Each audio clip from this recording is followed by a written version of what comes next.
You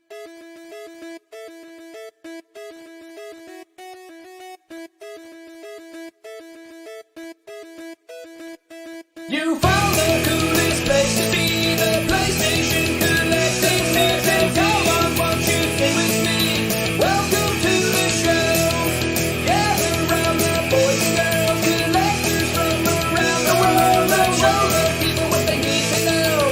Welcome to the show. Gonna talk again when we got the best. Gonna put their knowledge to the test. Gonna laugh and memes, gonna live the dream. Gonna show you things you've never seen. Gonna sing the song to the break of dawn. Gonna rock this party all night long. So come on everybody, let me see you dance. Get yourself ready, you got one more chance. You found the coolest place to be, the PlayStation collecting nerds, and come on, won't you sing with me? Welcome to the show. Gather round the boys and girls, collectors from around the world. Let's show the people what they need to know. Welcome to the show. Welcome to the show. Welcome to the show. Welcome to the show. Hey, Hello. Hey, welcome back. what's up, everyone? Welcome to season 2, episode number 16 of the PlayStation Collectors Podcast. And Thanks for tonight, inviting me. Joel to the show. Welcome, Joel. Hi. Woo, what's up, buddy? Well, here for the first time. Maybe more if this goes well. I hope it does. Yeah, definitely. Joel, tell us, everyone who doesn't know you, who you are and what you do and where you're from. All right. Well, I live in Mexico, in Mexicali in Baja California, which is on the border with California. I also live in El Centro, California, which is one of the cities on the border with Mexico. So I have the opportunity and the pleasure of experiencing both sides of collecting on the border, on the American side and the Mexican side. It's pretty cool. That's really interesting. We've heard a lot of collectors from the American side, but we've never had a collector on the show from Mexico. So it's really interesting to have you on tonight, man. So tell us about your video game collection. I know you've got a really impressive collection. Well, yeah, I mean, I've been collecting since, I'd say, 1996, 1997, when I was still in high school, and I haven't stopped ever since. So it's been more than, I'd say, 25 years now, or just about 25 years in collecting. It's awesome. So, What was your first console that you were passionate about collecting for? the first console that I would say I started collecting more for was PlayStation. That's what I like to hear. Yeah. PlayStation 1. Yeah, well, when I was a little kid, I didn't have any of this stuff. So, we in our family, we had a hand-me-down system. So in like the early 90s, I was rocking the 2600 when everybody else had the Nintendo. And I really started out with that system, and I was playing with that a lot until eventually that system was sold off because actually my brother's, it was gifted to him by his godmother. So I was really sad when that got sold, and I was like for a couple of years without video games. But eventually, when I got to high school, I had summer jobs, and I started buying things, and I got the ball rolling. So I went from having nothing to having all the consoles. Like by the late 90s, I already had the Genesis, the Nintendo, the Super Nintendo, the PlayStation, the Saturn, N64, and the Game Boy, and Ataris. So it hasn't stopped since. Sounds like you're really ahead of the curveball, man. Not many people had all those systems in the late 90s. That's so awesome. Yeah. But back then, nobody really thought of it as retro. It was just there. So the retro term just started popping up like in the later 2000s, early noughts. So I wonder, I mean, I bet it is a case for a lot of people too, but I remember when I was a kid, like you said, my family couldn't afford tons of games, and, we got what we got and we were happy to do what we have, but we all just dreamed about, man, imagine if I could buy all these games, imagine if I could have all the games I wanted. I remember I used to literally have dreams about, waking up and having like 200 Super Nintendo games and running downstairs and be like, oh crap, that was just a dream. I only have 5. So as we all got older, I think like almost all of us got that bug to be like, I can do what I want now. I'm gonna buy every damn game I want. I'm getting them all. Like it's so nice to be able to just do that. And now we all have the opposite problem where we're like, man, we're gonna play all these games. Yeah, I don't know, have definitely. time for this. I got all these games now, and I don't have any time. It's so funny how everything changes.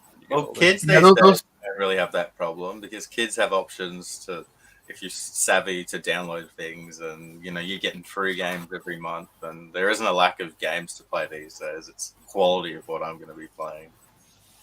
Oh, if I yeah, but even pirating quite a bit. Even so, I mean, kids will find a way to entertain themselves. Like a couple of years ago, I had my nieces and nephews over, and they saw my collection, and they were pretty awestruck. I mean, anybody would be awestruck when they see a big room of games like that. But what I did for them, just to try something out, just not an experiment, but just to see how they would react, I actually pulled out a Sega Pico, and they were having a blast with that. So these are kids that were like a couple years ago. They were like 7, 8 years old. This was like about 5 years ago or so. But they were having a blast with that. I mean, they found it interesting, the big colorful system, and then those storybook cartridges, and how the pencil did whatever they wanted on the screen. So they really enjoyed that. But I mean, kids will be kids. They'll find a way to play with whatever's around. And also a lot of those old games that you loved when we were little, they're timeless games. Like I have, my great, like my niece's kids. I don't even know what to call them. Like grandnephews. I don't even know how old am I. Goddamn. But they love Mario. You know what I mean? Still to this day, he's like 5 years old, and Mario is his favorite thing in the world. He likes Mario 1, 2, and 3. Plays them like hours every time he comes over. Like it doesn't matter, man. Like those games are still really fun, and they're still Let's just call it video game soul food. Exactly. Yeah, it's just good for it. Mm-hmm. Hey Joel, how many games have you got in your collection today, man? Well, I'm like, I try to keep count of my stuff, but I've lost count a couple of times. But for the most part, I'm about like 150 games away from 6,000, just over multiple systems. That's crazy. That's really impressive, man. And that's mainly North American titles? Definitely. It's very few sports games. I don't actively look for them. I know some people do want to get the complete collection and they buy sports games, but if I find them for like $1 or $2, I'll get them, but I don't actively look for them unless they're like special editions or just something that just makes them different than usual. But most of my almost 6,000 games, I'd say like probably like 200 of them are sports games, but everything else is just normal action, adventure, role-playing games, the good simulations. Stuff. Yeah, the good stuff. The stuff collectors like, Yeah. Not that there aren't collectible sports games and there aren't good sports games. There are, but let's be real, most of us aren't interested in that stuff. But there are sports games I love. Like I've started selling off my collection, and the first lot of games to go were all the sport games that I'm not interested in, because it's like, why do I own every Madden game? I don't like playing Madden games. Why do I own every hockey game? I don't like playing hockey games. Exactly. Just doesn't. This also goes back to when you were a kid, because even back then, I mean, I know there's some like people that love I think it was Sega Genesis 94 hockey and 95. Yeah. Because I mean, back those games. I mean, they're sports games, but for some people, they have like more of a significance in their childhood. So yeah, I mean, some people might not want to get Madden 2001 on PlayStation 2, but for some people, that might have been their first game. So it does hold a special spot for them. Right. So I can understand.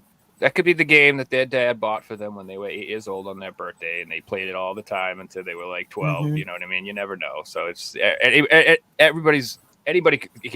game could be someone's favorite game. That's what it is. And that can be like any game can become collectible, or any game. Like what's that joke that was going on in some of the groups where somebody had all the Mary Kate and Ashley games? Mm-hmm.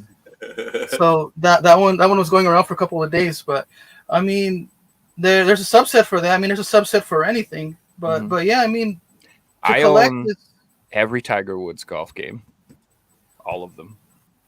Don't know why. I own every FIFA game. No, I love FIFA. That's my sport Yeah. game that I love. I love So it. I love I'm it. not going to knock sport Mhm. games, but I will knock the idea of how sport games are released for annually full price. They don't really change much. It doesn't feel like you should be paying full price, you know. yeah. Unfortunately, that's just the way they run now. I mean, they could change the rules a little bit. They could update things, but they have that thing where it's like, if it ain't broke, don't fix it. So those companies, they just pump them out like that because they know that people will buy them anyways, and they have their fan base.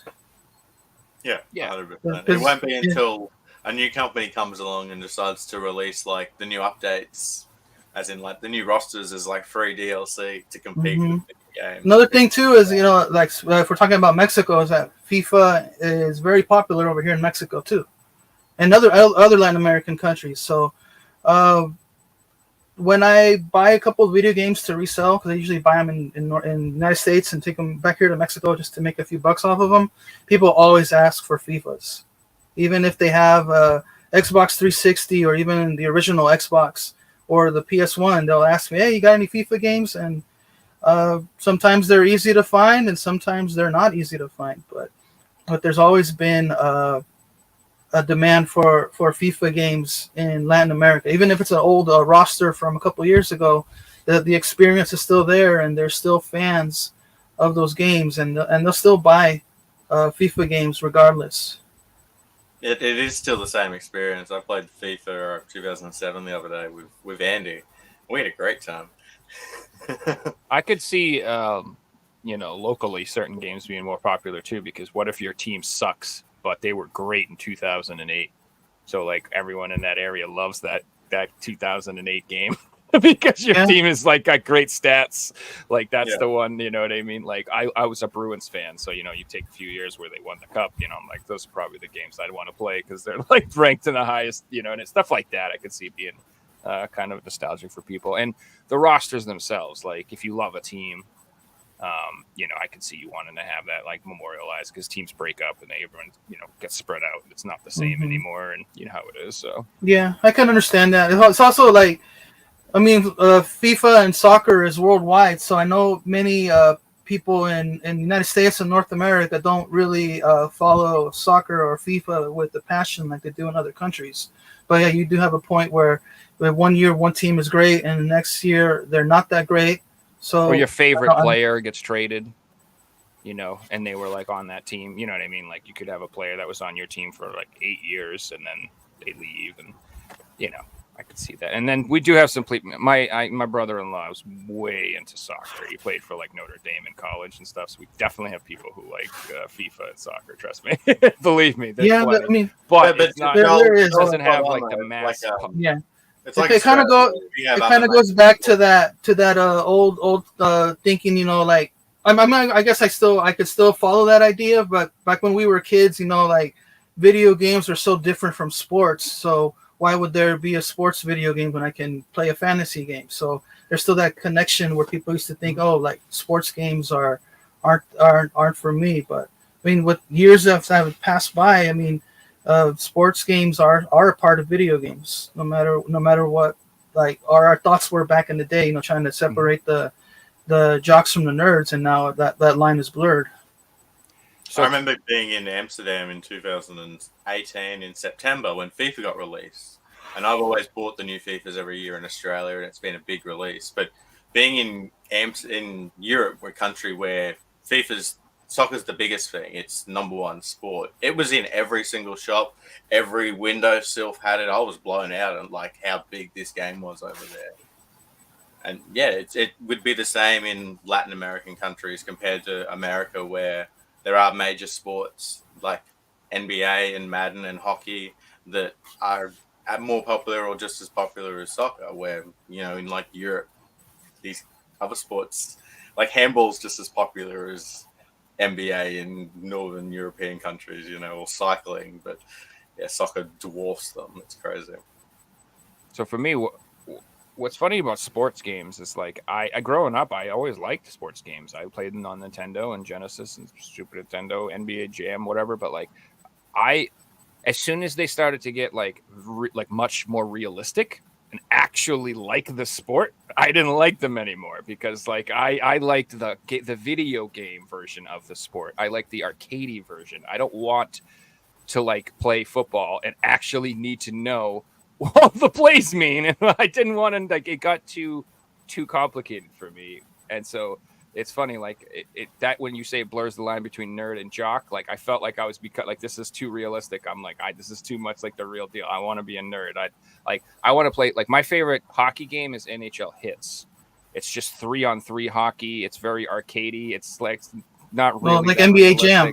Exactly, NBA Jam. Exactly, like those are my favorite types of like sports games where is the sport, but it's more a game. You know what I mean? Like you're throwing fireballs on NBA Jam, and it's silly, and you can do dunks from the 3-point line, and like it's just crazy. You know, it's not supposed to be like, but I'm not poo-pooing that other experience. Like I know, like Figsy, like you, like they're like Football Manager is a thing. It's not even you don't even play the game. You just manage the sports team like you're an actual coach. So it's like there's NFL head coach and yeah. Sports as well. So it's like that. It's the same thing with racing games. Like I much prefer Cruisin' USA to Gran Turismo. Like I want definitely me too. big laser beams and stuff shooting out my car. I don't want it to be like I don't want to actually have to shift and look at my RPMs and stuff. I'm like, that's too much. Some people do like that. I mean, that's just like they like that added to realism. So back in the day, it wasn't as realistic as it is now. But I mean, when Gran Turismo went from PS1 to PS2, they gave you a whole lot more options. And even with PS3, I mean, those little details are there. I mean, I tried playing the PS3 Gran Turismos, but it's just too much to get into. But I did like playing the PS1 version, and I did play some of the PS2. But I mean, just those options are there for people, and some people like realism. I mean, they can they can put themselves into that feeling, like you was talking about simulator for the sports. So somebody has a simulator where their car, if they have like grippy tires or they have a spoiler at a certain degree, they like that feeling of control or options that they can implement and become the best digital racer they can. Well, that's I mean, on the counterpoint of that new movie that came out is it's the opposite. It's about people who they got so into a game that was so realistic they could really become racers. It's like, you know what I mean? That's the idea. So it is cool, and I'm not saying there's gaming for everybody. I want every type of game to be made. I want everybody to have a good time. It just ain't for me. It's like flight simulators. Because some of these games, like you can fly a plane if you can play these games. Like they are that complicated. So yeah, Microsoft Flight Simulator wasn't for me. I played it for an hour, and I'm like, I don't want to learn this. When you talked about that, it reminded me of Snakes on a Plane, where that one guy had the PSP and he was trying to learn how to fly a plane because the pilot was KO'd. Remember that movie? Snakes on a Plane with Samuel Jackson. Oh yeah, I know the movie. I'm not a snake. Yeah, so there was a scene where one of the passengers had to fly a plane, and I guess he played the PSP a lot, and it was a flight simulator game, so he actually had to use the knowledge from the video game to fly the plane. That's and land it. That's definitely a movie plot. Sounds like from Snakes on a Plane. That would make sense. Yeah. Well, I had a question about where you get games from. Do you get all your games locally? Do you buy games online? I'd say, about 90% of my games are local, and about like 10% is online. So I haven't really decided to grab like a bunch of titles online. Usually I do when I see a good sale, but I know it's easy enough to just click and say buy it. But usually I just enjoy it more when I find it out there at the flea markets or the thrift stores that are nearby me. And that's so you have patience. Question of where do you go when you're looking for games? So it is flea markets and thrift stores. Yeah, I got. Well, there used to be 2 flea markets, but now there's just one left here in my town, in my county, in Southern California, and I have like 2 or 3 thrift stores I can go to. So usually, there's enough there for me. You know, like I go like every other day to the thrift store, and the flea market's once a week. So this is not on the California side. So there's plenty of meat there to find. I mean, I'm always every week I'm buying like $30-$40 of stuff. So I'm not buying $30-$40 of games or like one or two games online every week, but I am spending $30-$40 a week on just random stuff that I find, and random stuff eventually turns into all of this here behind me. No, that's awesome. I was like, what are the other things that you are picking up besides video games? Well, it's been movies. I not consider myself a movie buff, but I've seen enough movies that there's quite a bit of movies out there. So that's another way of just collecting discs. Transformers toys, anything from my youth that I remember seeing. I mean, like I said, there's stuff that's out there. I mean, going to yard sales and flea markets and thrift stores, you always find a box of just random things that it might not have seen the light of day in like 20, 30 years, and you open up a box and it smells old, but the stuff inside is awesome. I mean, I found like old magazines, or found books, just stuff from like back in the mid 80s that, some people didn't want it no more. It ends up going to the flea market, or somebody donated it to the thrift store, and usually you gotta look through it there and see what's good, because eventually that stuff in the thrift store, if the thrift store can't sell it, it's gonna go to the trash bin. But there's always something cool every week. I mean, it's for me, that's part of the fun. It's not just finding video games, but just seeing stuff that you haven't seen in 10, 15, 20 years. I get excited when I find rare like DVDs I haven't found before, and CDs and different things like that. It's even Definitely. though like it mightn't be for my collection, I might sell it. I still get excited to find that stuff. It's fun finding Lego It is.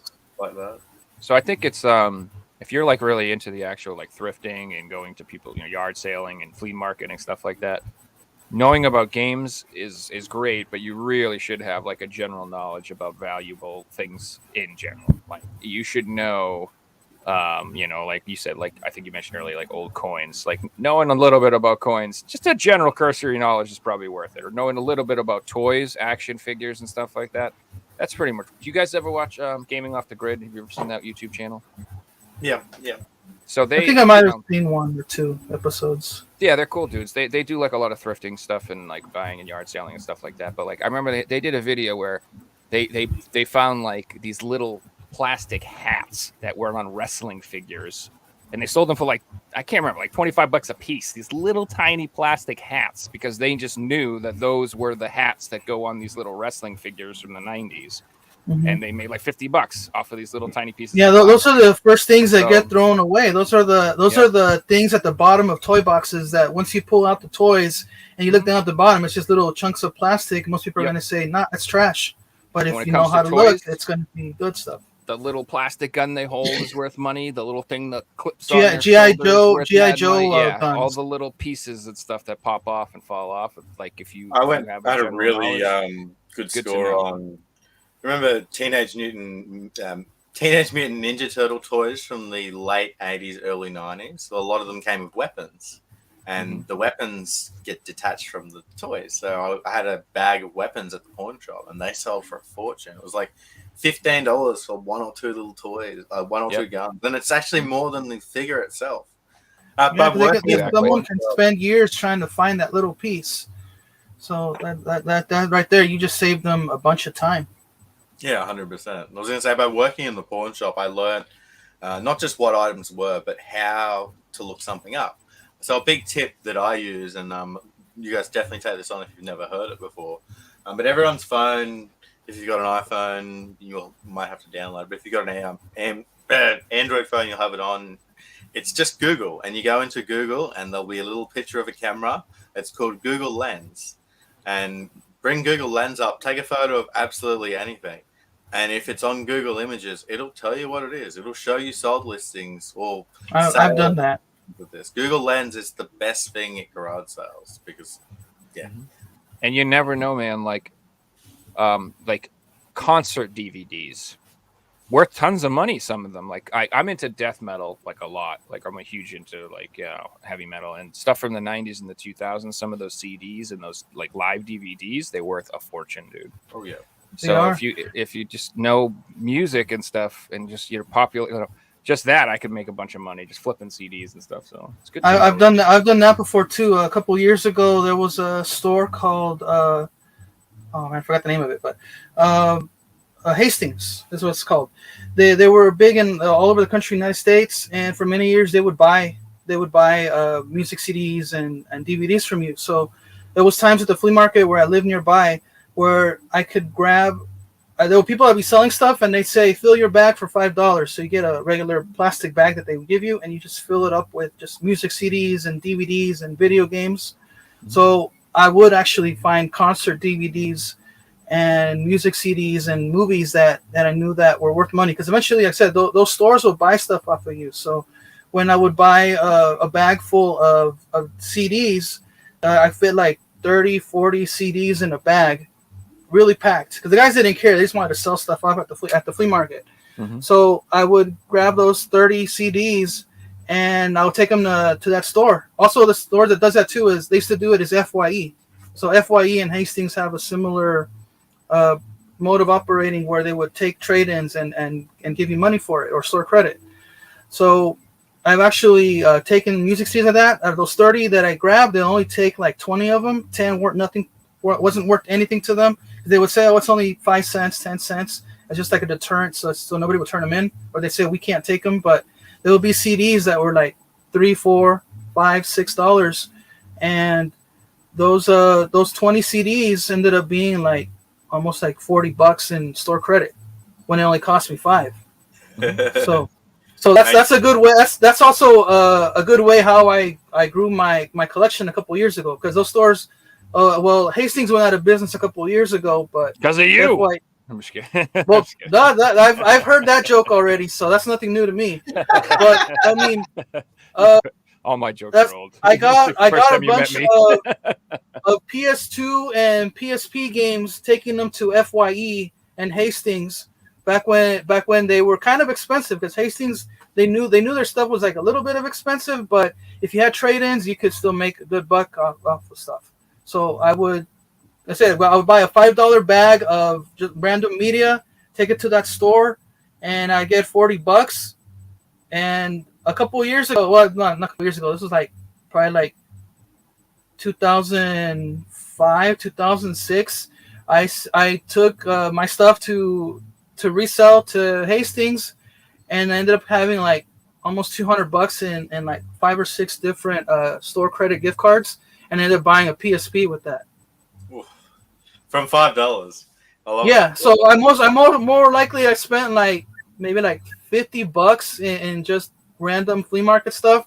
I pulled out stuff I wanted, and then the rest got traded into those types of stores, and I ended up getting a PSP for like, I just paid taxes on it, probably like $15 in taxes. I love it, man.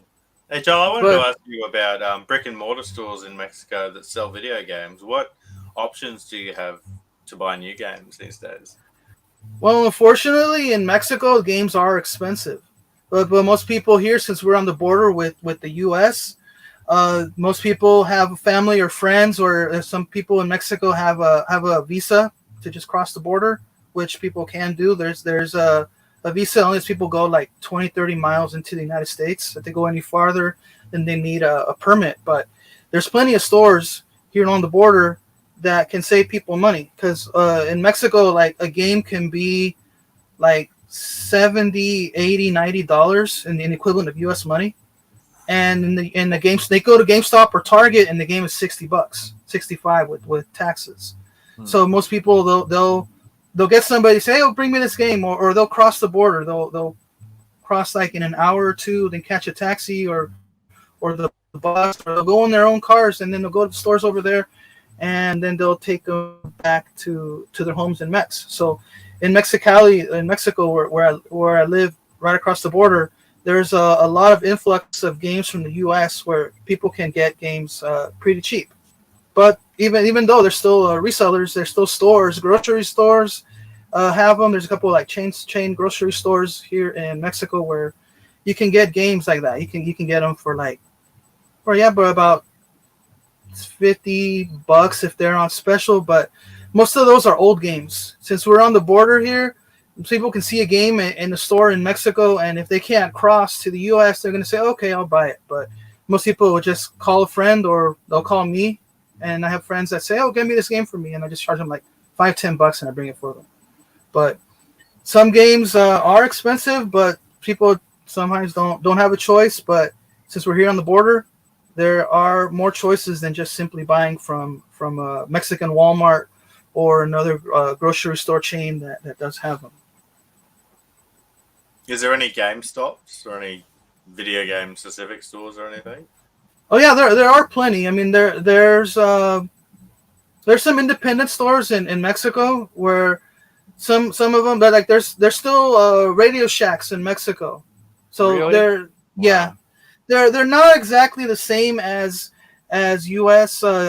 Radio Shacks that there were back in the past, but you do get a similar feeling going to them, and you do see games there.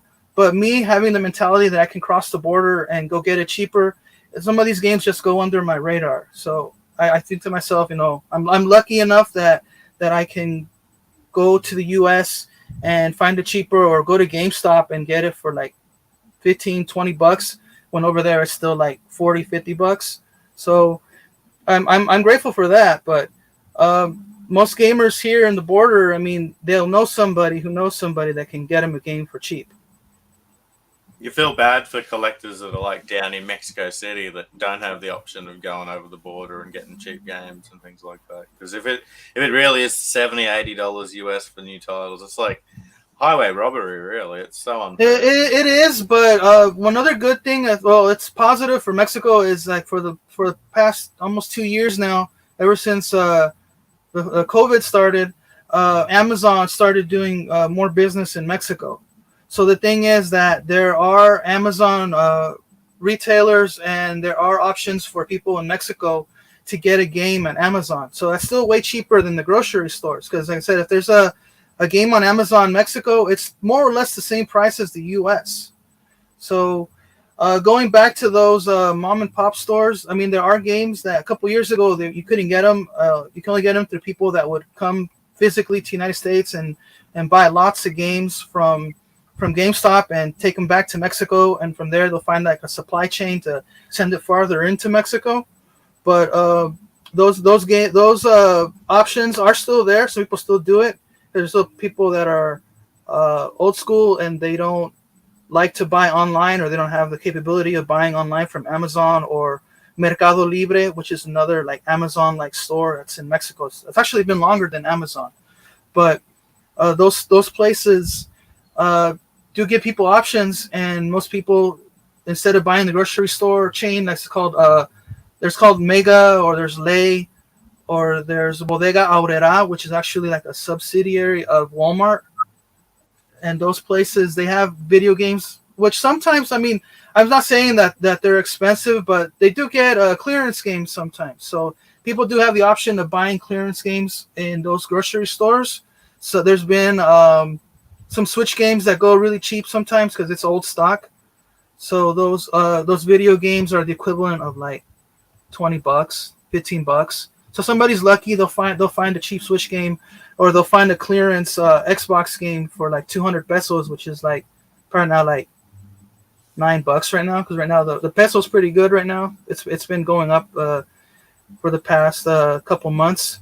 It used to be like 18, 19 pesos to a dollar, but right now it's going like at 16.50, 17.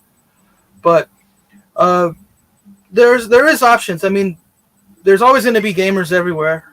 Mexico has a lot of gamers, a lot of arcade gamers. Most of their games, like I said, the stuff trickles down. So most of the items that people buy in Mexico, they came from up north, which up north means North America or United States. So there is a little route for stuff from like Goodwill leftovers, or the Goodwill pallet sales that they have. I'm not sure if you ever heard of that, where they sell Goodwill. The weight. Where some stores won't even let them be sold. They like refuse people buying them and stuff. Yeah, so those places, I've been to some in Phoenix and LA, and you buy everything by the pound. But some places, I mean, there's people that actually buy those stuff. They'll buy them and then they'll load them up on the truck.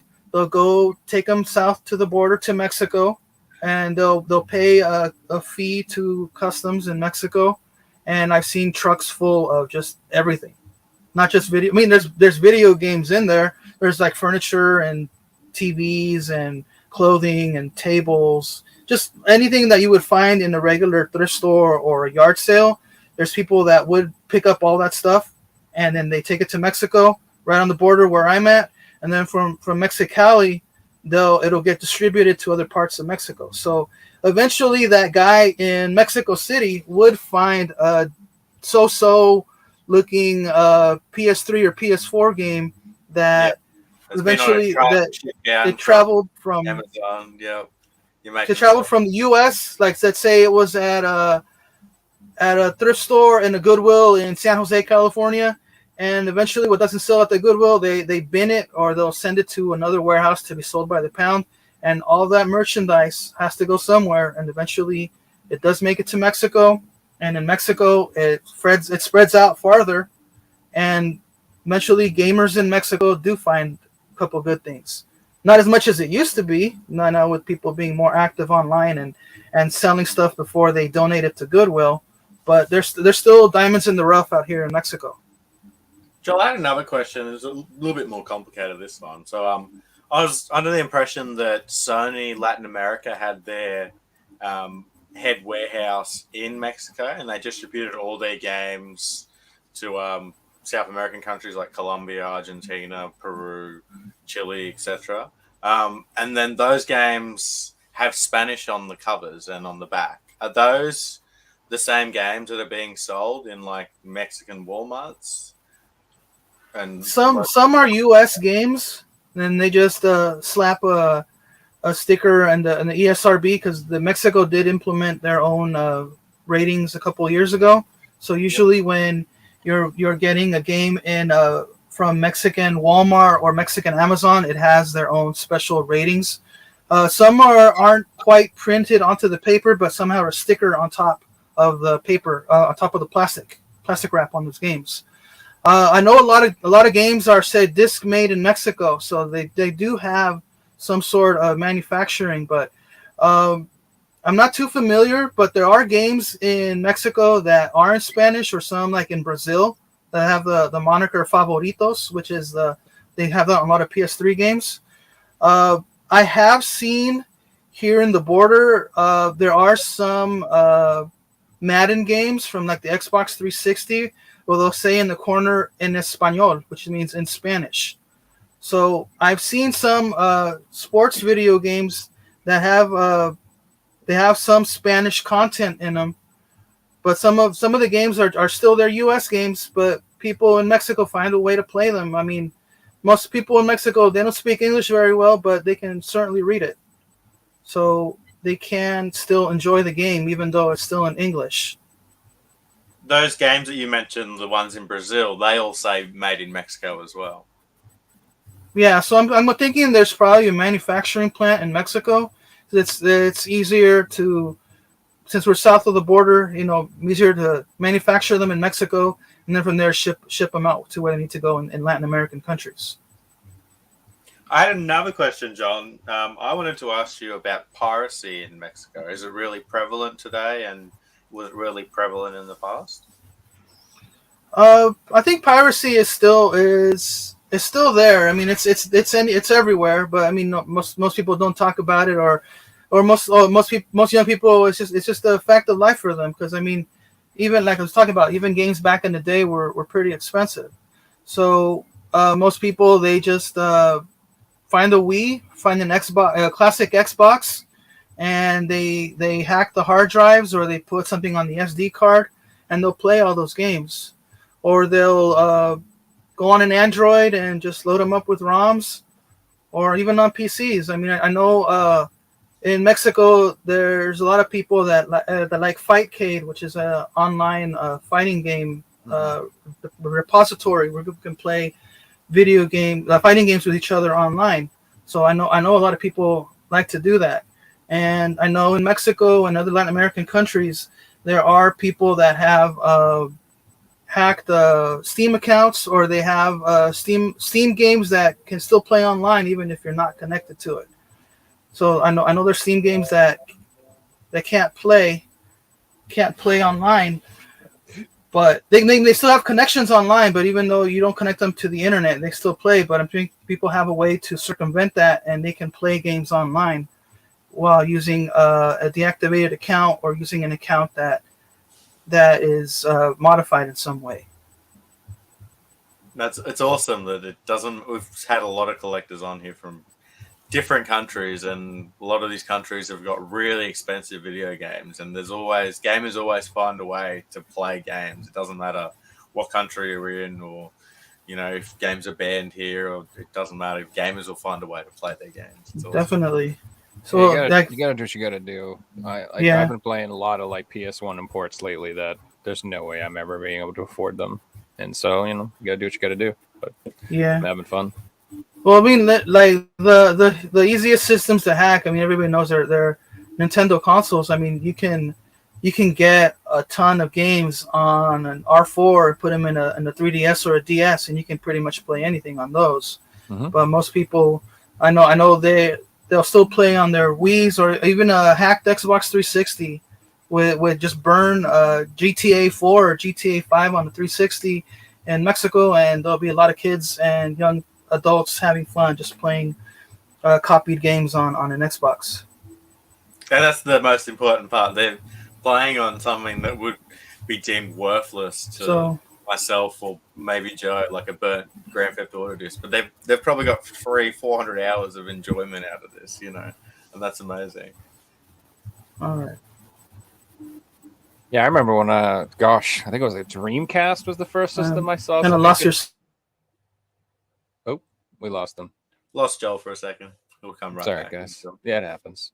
Yeah, no, I'm pretty sure the Dreamcast was the first system I knew that somebody had that could play burnt games, and I was just blown away. Like he was just putting regular discs in his Dreamcast and playing games. I'm like, what the heck? This is amazing. I honestly am jealous of the generation that has the ability to have like a little emulation set right out the gate and have this giant free library of games, because they never will know what it's like to have to play the same 5 Nintendo games over and over again for like 3 years. They don't know.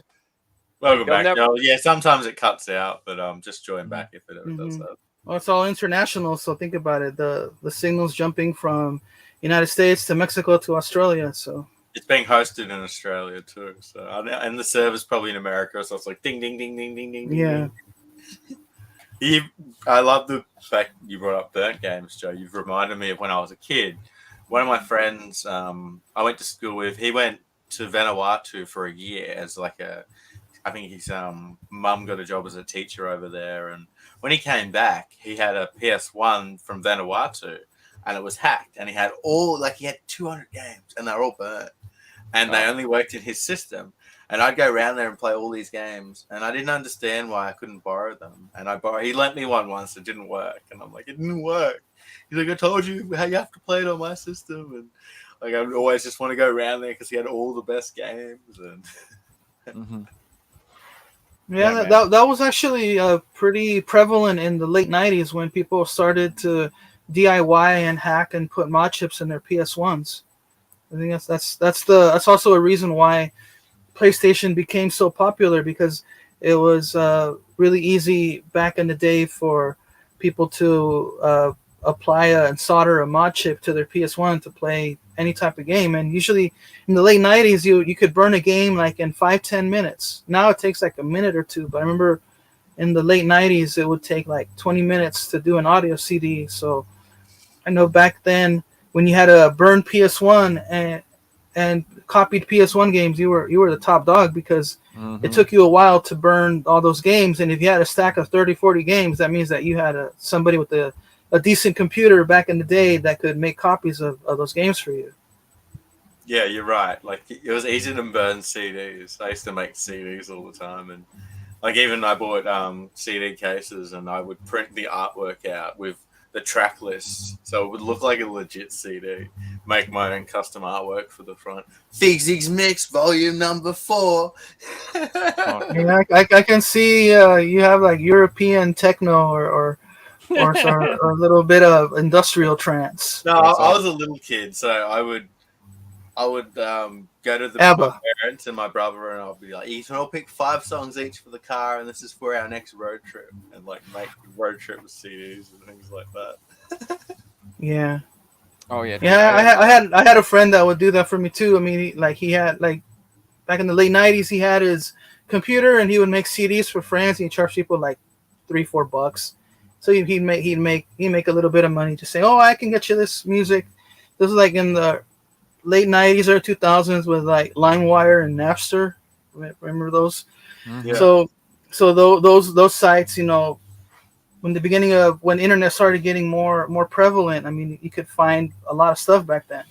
So I know, like in those early days, I mean, if we go back to copying games in those late '90s, early 2000s, once going back to the Dreamcast, if we're talking about burning games, I'm pretty sure the Dreamcast, back when it died back in the 2002 2003, everybody already had a stack of burned Dreamcast games. Oh yeah. That's exactly what I was talking about. Is the Dreamcast games. That's Yeah, they got a stack of burned Dreamcast games that they downloaded from Mega Upload. Yeah, it's taking us back. Hey guys, I think it's time. So yeah, I remember that site, Mega Upload, where you can find any Dreamcast game, and you can quickly download it.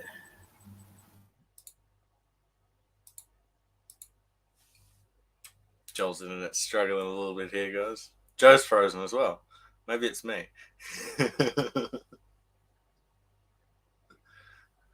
When the guys get back, we'll get into the quiz. Sorry for the technical delays, guys.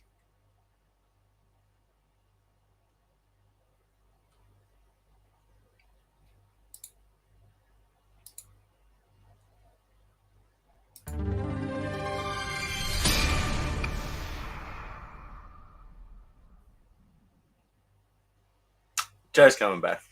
Might be a second. Hey. Hey, everyone's frozen. Yeah.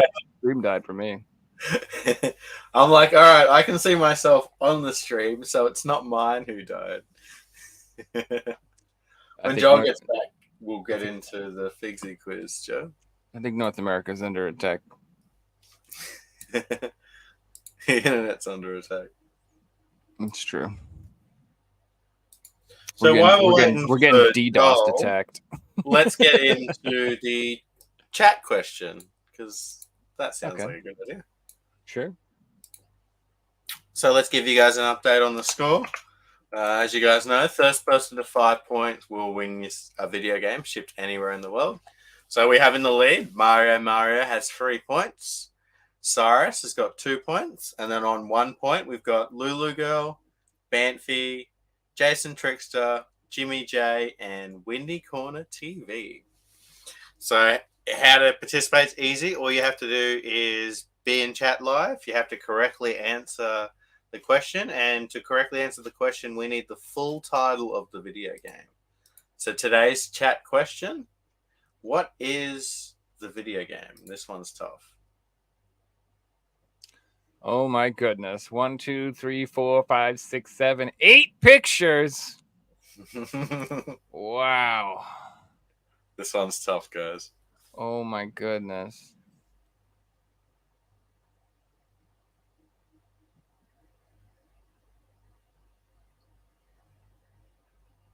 If you are watching on listening on iTunes, unfortunately there isn't video on iTunes. There is video on Spotify now, but if you want to see what's going on, jump onto YouTube and you will be able to see the chat question. This is a tough one.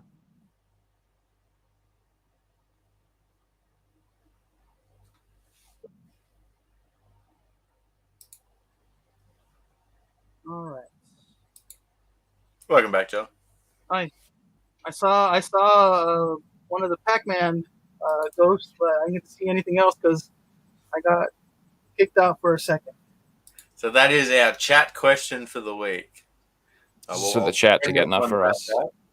But while chat are thinking about the answer, Joel, we're going to play Figsy's quiz. Have you ever seen the quiz show before, Joel? Well, this will be my first time. All right, Joel, would you like to go first, or would you like Joe to go first? Let him go first because I need to see how this works. Let's do it. All right, guys. Today's quiz, Joe will be going first. Joel will be going second. So there'll be 8 questions. Each question is going to be worth 1 point. If you get the question wrong, it will go to the other person. Tonight, we will be debuting a new style of question format, which will be really fun. I've never done it before. It will be a first for us, so hopefully it goes well, but we'll get into that when that question comes. So let's get into the quiz of question number 1, guys. So question 1, this one's for you, Joe. All right. Who of the Dead or Alive characters is the owner of the island in Dead or Alive Extreme Beach Volleyball? Is it Zach, Bass Armstrong, Leon, or Tina Armstrong? You know, I was just looking at getting some of these games. I, for some reason, recently was like, I think I'm going to start buying all of the fighting games. That's my latest thing I think I'm going to do. But now they're waifu simulators. I know. Now I'm wishing I had pulled the trigger on this. So just because he looks like a goddamn baller, I'm going to go with Bass Armstrong. Incorrect. He Joel? should own the island. Look at him. He's got the gold chains, got the penthouse apartment. Do you know, Joel? Yeah, it's going to be Zach. Correct answer is New Zach Island. Joel takes the point. Nice, brother. All right, question number 2. Joel, this one's for you.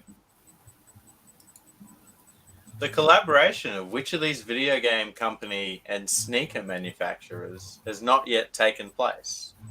Is it Sega Gucci, Xbox Lacrosse, PlayStation and Nike, or Nintendo and Vans?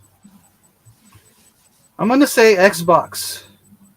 That sounds like something that doesn't seem like something I would have seen already. But I mean, I can see Sega and Gucci doing something gaudy together, and Nike and Nintendo. Correct answer was Xbox. So we had Sega and Gucci, we had Nintendo and Vans, and then we had PlayStation and Nike.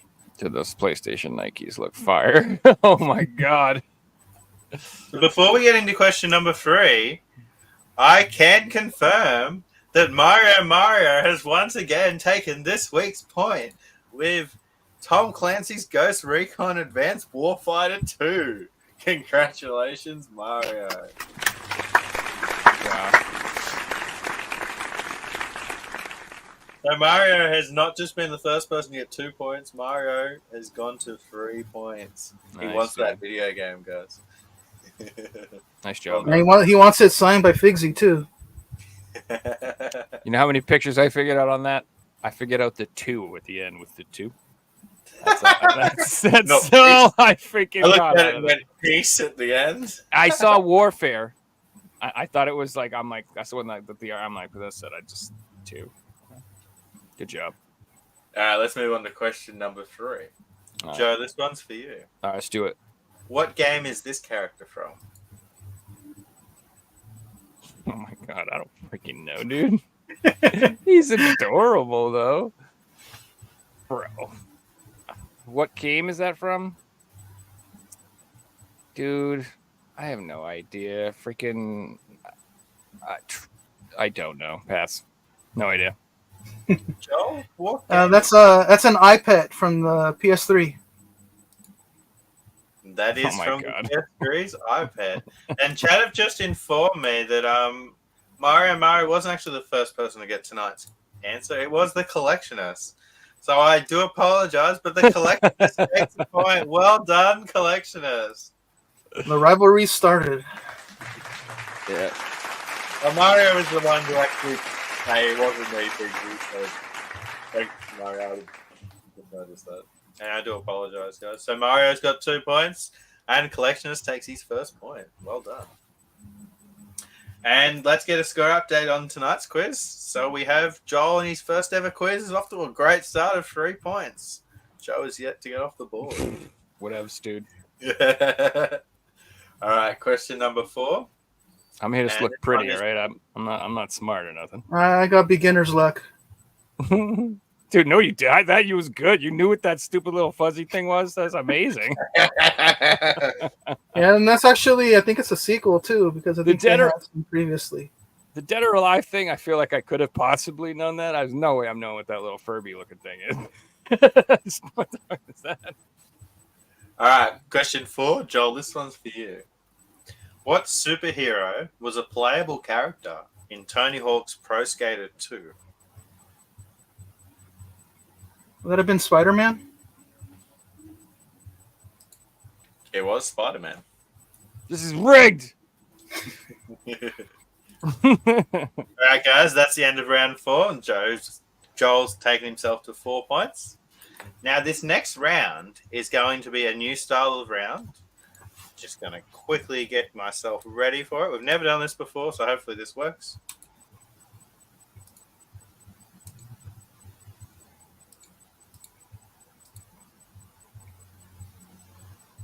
All right. So the way this is going to work is I'm going to read the question. So I'm going to say a topic, and I'm going to get you guys, Joe, you'll go first to give me answers. You'll each give me 5 answers. Joe, you go one. Joel, you go another. Joe, you go one. Joel, you go another. So the question will be a video game question, and there'll be lots of different answers. However, only a certain amount of them will be right. 5 of them, in fact. And whoever can get the most answers wins the point. So, Joe, you'll be going first. So tonight's first question is, based on information from Wikipedia, what are the 5 best-selling games for the Xbox 360? Joe? Is it 360? You just have to guess one, and you'll get 5 guesses all up. Halo 3. Not on the list. Joel? Call of Duty Black Ops. On the list, and it was number 5.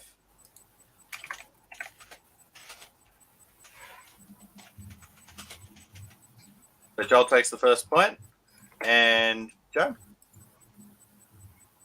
GTA 4. Not on the list. Get the fuck out of here. How's that not on the list? I thought that would have been on the list. How is that Yeah. not on the list? This is bullshit.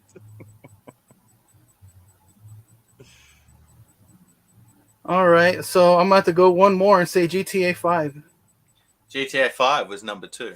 This is rigged. No, I actually was thinking about saying GTA 4 because I mean that one. GTG? Yeah, I know. That's tough with the cross-generational thing. You know. Yeah, so I actually did thought that 4 was gonna sell pretty good because I mean that's the one that most everybody got on the 360 first. But I mean GTA 5 has sold like crazy. Yeah. It'll probably be a GTA 5 on the PS6 in a couple of years. All right, Joe, what's your third one? We haven't got number 1 yet. 360. Yeah, you know, you're not gonna get it from me. Gears of War. Do I have to be more specific than that? Yeah, you have to be more specific. Oh god, this is where I'm gonna get it wrong. 3. Not on the list. Joel? Yeah, I hate this shit. Stupid. I'm gonna go on a curve and just say Final Fantasy 13. Not on the list. All right, we've got GTA 2 more. Gears of War 4. Also not on the list. I hate Joel? this. All right, let's see what came. Let's see. Wait, I'm going the wrong direction. I'm about to look up at my wall, see where I have my No cheating. No cheating. Xbox games. I'm gonna cheat. All right, I'm gonna say Borderlands. It's not Borderlands. Joe? Madden. Which Madden?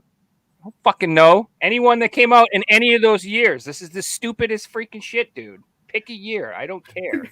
No Maddens are on the list. And Joel? All right, let me look up again. Final Fantasy 13. Not on the list. So Joel's takes 2 points from this round. The correct answers were in number 1, Connected Ventures. God. Number 2 was Grand Theft Auto 5. 3 was Minecraft, Xbox 360. 4 was Call of Duty, Modern Warfare 3. And then 5 was Call of Duty Black Ops. And then there was just more Call of Duties. Okay.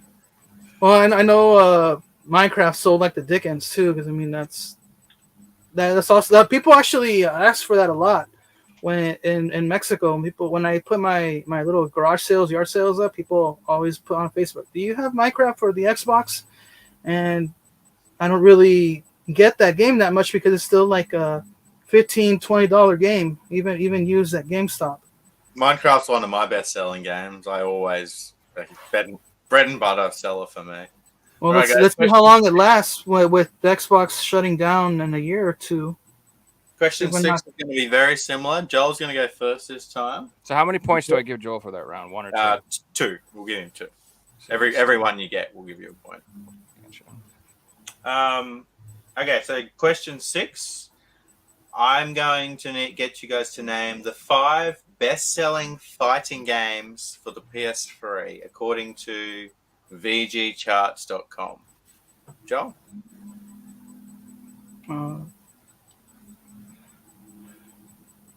So, me or Joe? You go first, Joel. Oh, me? Okay, I'm going to say Tekken 6. Tekken 6 is number 2.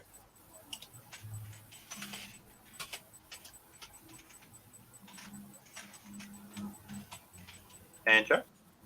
Street Fighter 4. Street Fighter 4 is number 1.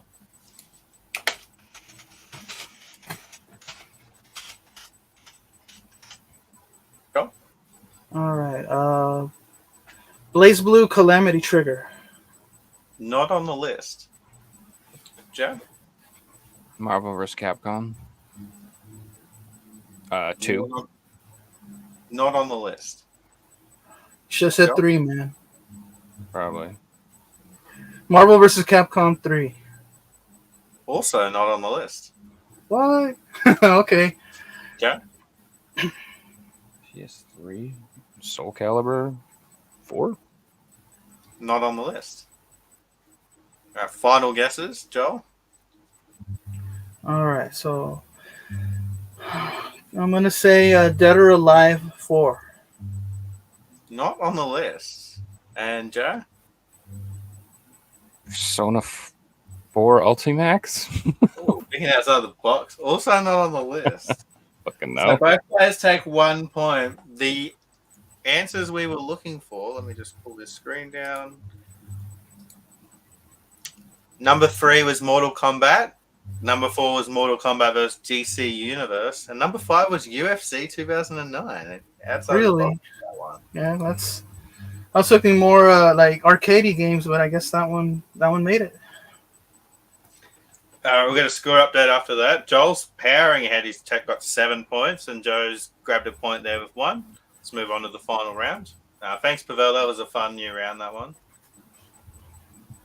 All right, so Joe, you're up. Final round will be the picture round. So name the video game from the pictures. Joe, this one's yours. What the heck is going on here? I don't know. It's something Australian, I'll bet.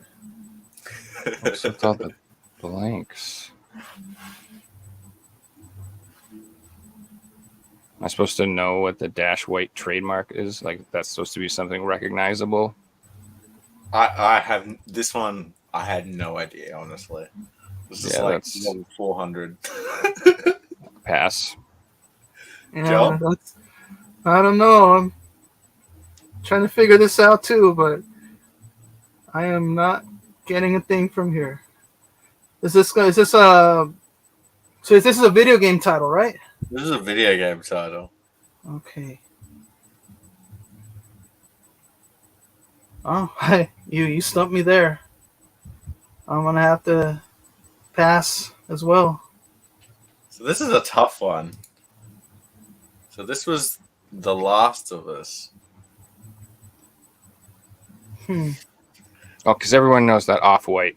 That's so recognizable. That trademark. It's literally just white text on a black background. It could be Yeah. any word. That could have been any word in the English dictionary. There's nothing at all that gives you any indication what that is. I guess if you knew the first one and then after you Off-White. went The Last something else, you'd be able to get it. Yeah, unfortunately, I'm not that good Well, with who with the hell novels. has read The Last Cookie Club? Is that a Yeah. very well-known novel?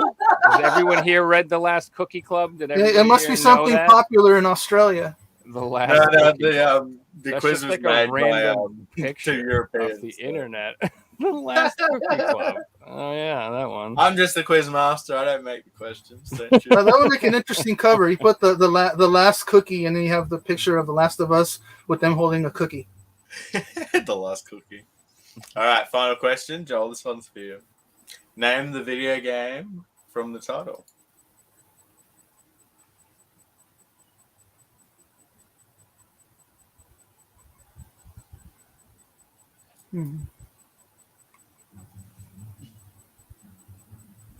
So one of the Resident Evil viruses is either the G or the T virus.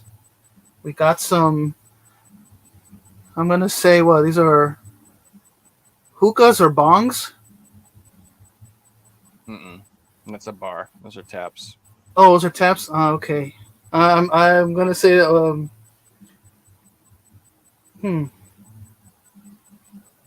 So we got.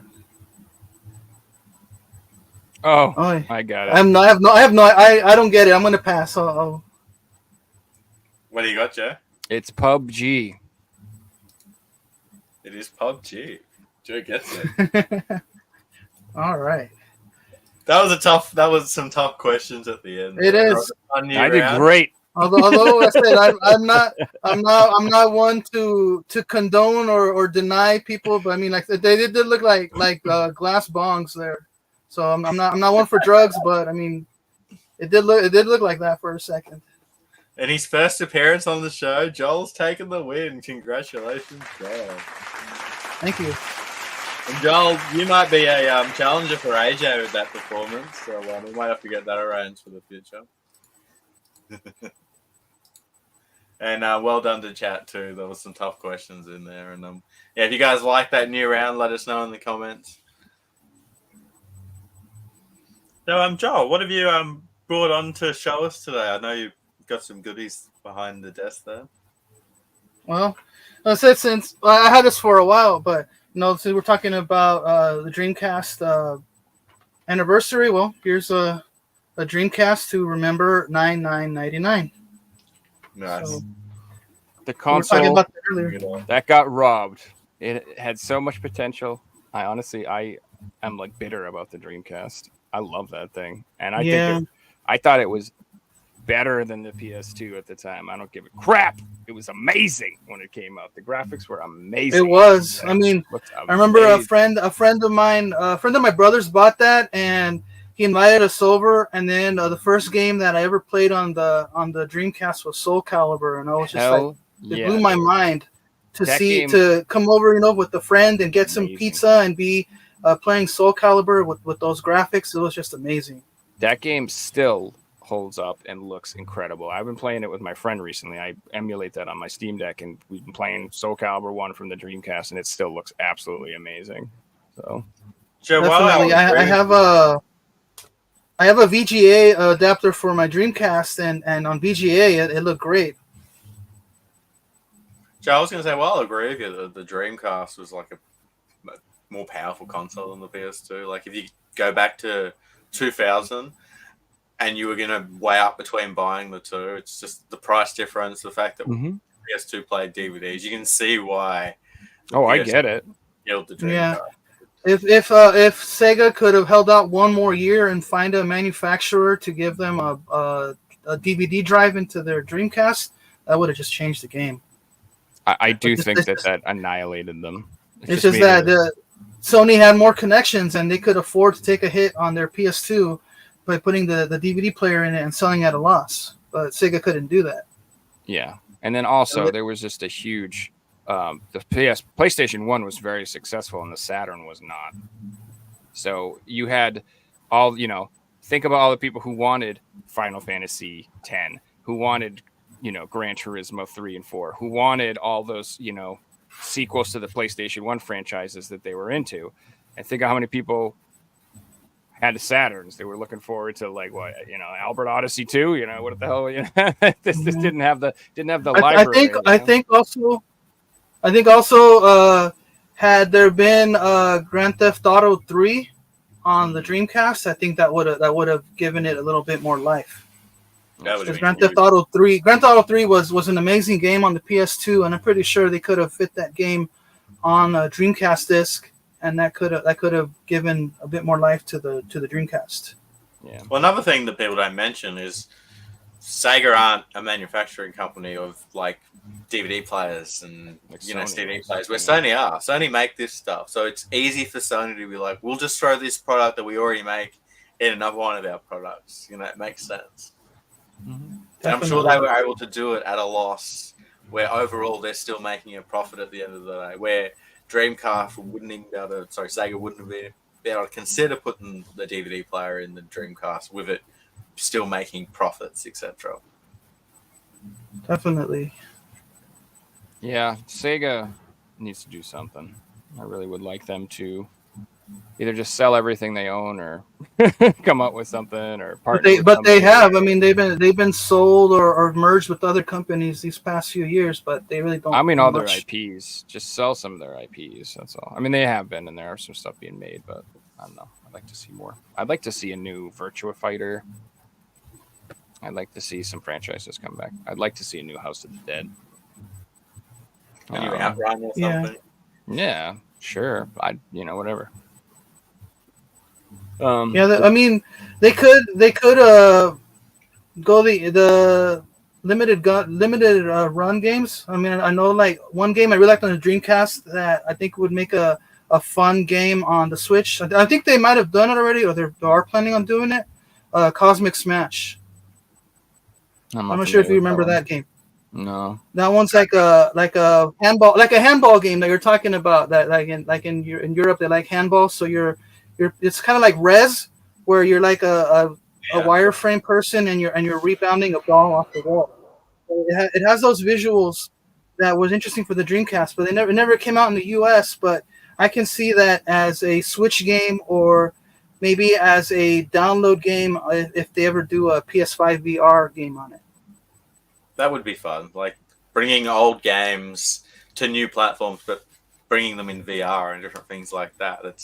It's still like it would be a completely new experience, where it's not just porting an old game.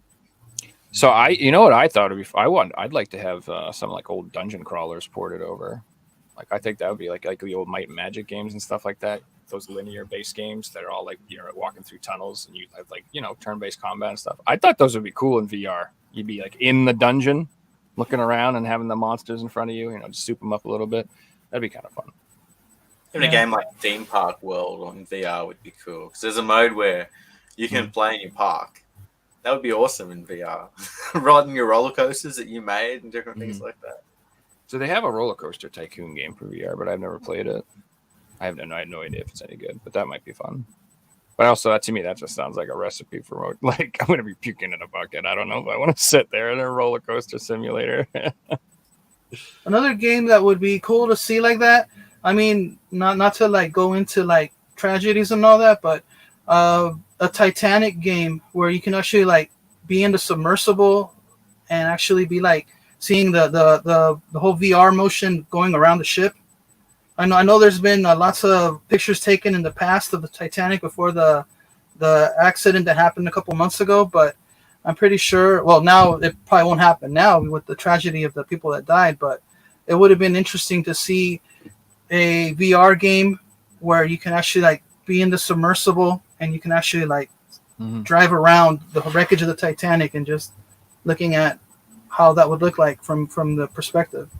Even from the other perspective, a VR game, and this might be bad touch, but a VR game where you're actually on the Titanic when it hits the iceberg and you're going through that experience, that would be really interesting, right?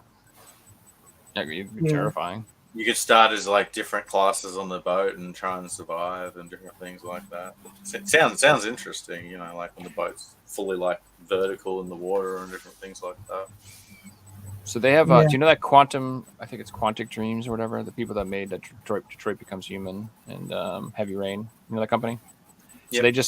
they just came out with a new game called Under the Sea. I think it's called, or Under the Waves or something like that. I don't know. I don't remember the exact name. I think it's Under the Waves, but it's like a story based experience where you're in a submersible and you're underwater and you're doing stuff like that. So it's not exactly what you're talking about, and it's not in VR. But if you do want like a cool game like that, I would check that out because it does look really good. And that company makes quality titles if you like those story driven experiences, which I really do like games like that. So. Hey, Joel, I wanted to ask you what games you've been playing and what are you playing at the moment? Well, right now, I'm playing Advance Wars on the Switch, Oh, nice. and I just recently purchased. I've been playing a lot of Switch lately, so I've also got Rhapsody, which are it's like an old style musical RPGs, kind of simplistic but still kind of fun. They're the originals series that it was based on. So those are it's a compilation. It's got 2 games on it on one cartridge. One's a PS1 game and one's a PS2 game that were previously in Japanese, but now they got an English release. And what else? Well, that's pretty much it. I mean, I haven't had a chance to play much. So my PS4 is here in Mexico, and I take my Switch with me when I go work in the U.S. So like I said, I go back and forth. I'll spend like 4 or 5 days in the United States and another 2 days here in Mexico. So I haven't really had a chance to play my PS4, which I do want to, but I'm gonna try to see if maybe by this holiday I'll buy myself a PS5, which I've been eyeballing it lately. Especially when the other day I found a cheap hard drive to put on the PS5. So that's just getting me one step closer to getting a PS5, and I'll try to keep that one at my other apartment where I'm staying at in the U.S., and I'll just keep the PS4 here in Mexico. PS5s are definitely becoming cheaper and more readily available. So people they've finally gone on sale for the first time. This year I've seen more of them, but last year it was pretty scarce, and especially the year before. Hillbilly in VR. That's a funny Dreamcast game. If anyone's played that, everyone knows he's talking about. It's this really weird, creepy, like horror adventure-y type game. Joel, do you keep your entire collection with you in Mexico, or do you have stuff in California as well? Most of my collection is here in Mexico right now. Over there in my other apartment where I stay at, I got a bunch of Switch games, and I have an Xbox 360 over there, and I have couple of games there, but it's a little apartment, so I can't really cram it like I have it here in my house here in Mexico. But I have over there in my apartment, I have my Vita, I have my Switch, and I have a 3DS.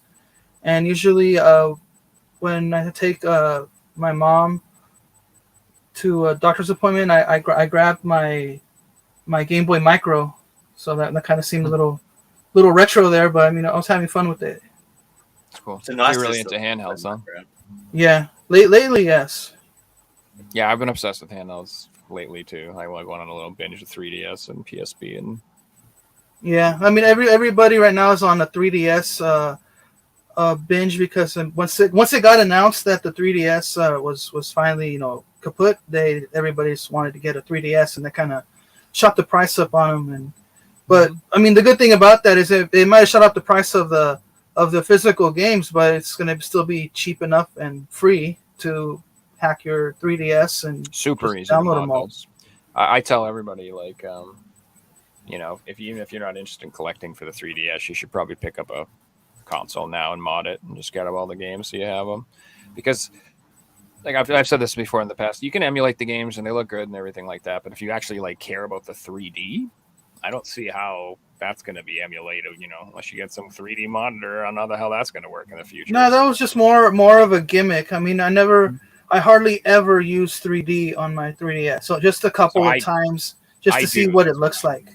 I love the 3D. Like I love it when I'm playing like Mario Kart and like a lot of those games. I think it's really cool. It's not necessary for some games, but for me, I thought that it was like an actual feature I enjoy. Yeah, that actually was better with the new 3DS. But I remember in the original That 3DS, sucks with the original. yeah, and at least the newer one has that eyeball tracking thing where it can at least stay consistent.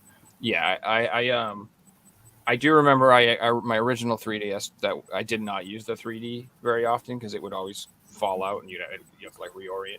It would just mess with you. But the new one works a lot better, so I use it a lot now. I've honestly rarely played 3DS at all. I've probably got less than like 10 hours into the 3DS. It's a system that I've bought the systems and the games I want to play, but I just haven't played them yet. So it's like so many games, so little time. And it's like Yeah, the games I want to play are RPGs or JRPGs, or they're not like games that you can play in 5 minutes. but if you can find them cheap, grab them because those always maintain their price. Yeah, I mean, I don't know if you've heard, but I heard Pokemon games get really expensive, so you may want to pick a few of those up now if you are interested in them, because I'm picking up every Pokemon game I see, dude, and I'm just keeping them all. Like I'm gonna have like stacks of just Suns. It'll be easier to find the 3DS games than the original DS and Game Boy Advance games. Of course, especially boxed and stuff. They'll still be expensive, but they're more. They seem to be more. They're not going to be more available on the 3DS, like Emerald and stuff. Like if that's what you mean, but yeah. And again, like Pokemon Black and White 2 are already like in Australia, they're $250 games. It's crazy. No, Pokemon collectors are voracious, and they literally the tagline of the show is to collect everything in the franchise. So that's just it will always sell. Like I'm not worried about it. Looks like we lost them. Maybe I lost myself too. No, we can still hear you. Can you hear us, buddy? Nope. Let's see. So malfunction or something. Do you want to get into some show and tell, Joe? Hell yeah, let's do it. You want to go first today? Yeah, come on. Yeah, let's do it. We doing the funny picture? No. No. Okay. We need a better picture, man. So I'm losing you guys. It's all right, man. Just give it a minute. It'll come back.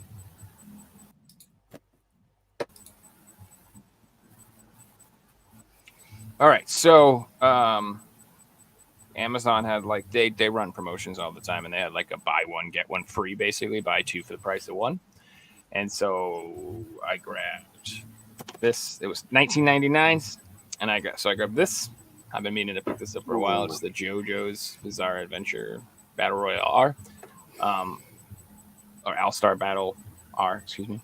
So, like I said, I don't know. Recently, I've been having lots of fun playing Soul Calibur with my friends. So I started playing a lot of Tekken and stuff again. And I don't know. I've just kind of had the fighting game bug bite me, and I figured I'm going to pick up some of the fighting games for PS4 that I want. So I grabbed this one. It's the first one I grabbed. And then second game I got with it was Astro Knight on PS4. I don't know if you're familiar with that game. It's like a little 2D action platformer type game. No, it's a really good game. It's a good game. So basically I got them for $9.99 a piece. Can't go wrong. Please. Yeah. With that purchase. Especially for a JoJo's game that used to be like $100 on the PS3. Yeah, that's what I'm saying. And so yeah, and there's another JoJo's game I think too, but it's not a fighting game. I think it's like a Heavens All Night or something like that.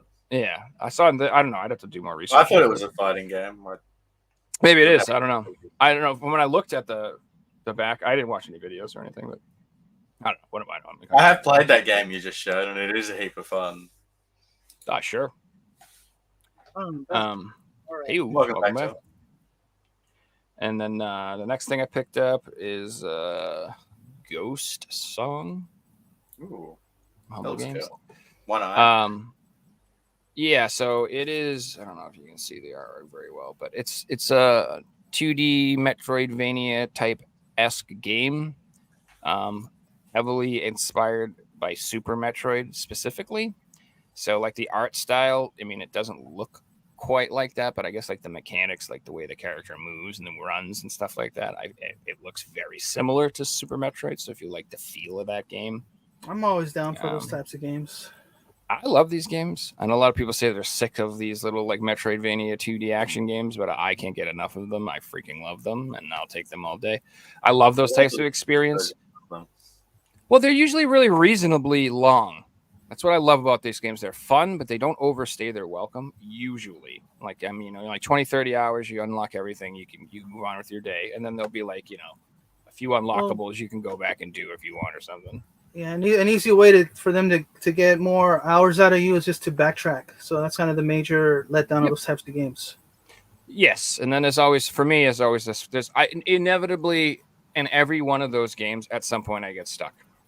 Always, I go, where am I going? Where am I supposed to go? I got these magic blue shoes, but what do I do with the blue shoes? I don't remember. What do I need these stupid things? And I spend like an hour trying to figure out what to do.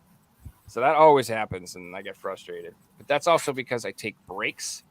So I'll play a game, and I'll put it down, and I'll play something else for 2 weeks, and then I go back to my game, and I'm like, I have to start this whole game over. I have no idea what I was doing or where I'm going or what I'm. Oh man, this happens to me all the time. I get so. There's certain games that have like learning curves that like will have weird abilities that are unique to that game, and you learn how to use it. But then once you like get back into it, it's like, oh god, this. Oh god, I don't even remember what to do with this and not that. And I'm imagining like going back to Tears of the Kingdom and struggling to like remember all the different moves that I've learned. Yeah, I bet. Yeah, exactly. So you'll in like a few years you'll go back and be like, how do I build anything? Yeah. I don't remember. It's just I'll be in combat and I'll be like, why am I struggling? That's because I've got all these abilities that I forgot how to use. Maybe it's for younger people that can memorize those things quicker. Maybe we're just getting old. That could be it. Facts hurt. So this one, I mean, you shouldn't be surprised about this. I mean, I'm the fucking Evil Dead hat. I got Evil Dead stuff all over. So I mean, I have this game on I bought the PS5 collector's edition, but I didn't have this on PS4. So, dude, Blasphemous is amazing. Radio Transit. I can't wait to get Blasphemous 2. I just I would have gotten it now, but I just already have a crazy backlog. Well, let's hope they market it better and they make more copies because I know a lot of people liked it in lots of countries. I know it was very popular in Latin America for Blasphemous because of the studio that made it. Mm-hmm. Dude, it's a great I'm already game. disappointed with Blasphemous 2 because they announced that they're not going to make a physical copy for Australia. Really? Uh-oh. Yeah. You have to get a filthy American copy. Well, I probably just won't play it now because it's like, do I want to pay $30 to import this game? It's just like, yes, it's a good game. Yes, They're hard as hell, but they're fun. It's good. Anyway, this was like on sale for like literally $7. I think I got this for. Nice. So hell yeah. So this is what I mean. So this is this. So if you're into collecting PS4, it's the time to strike, guys. Like you can find so many deals on clearance and on cheap. Like I haven't spent more like $20 on a game forever. Just wait for the holidays. I'm pretty sure there'll be lots of games on sale for Black Friday. Oh yeah. So I probably spend more on this one because it's like a game that it's hard to find in the store. So the new Trine just came out.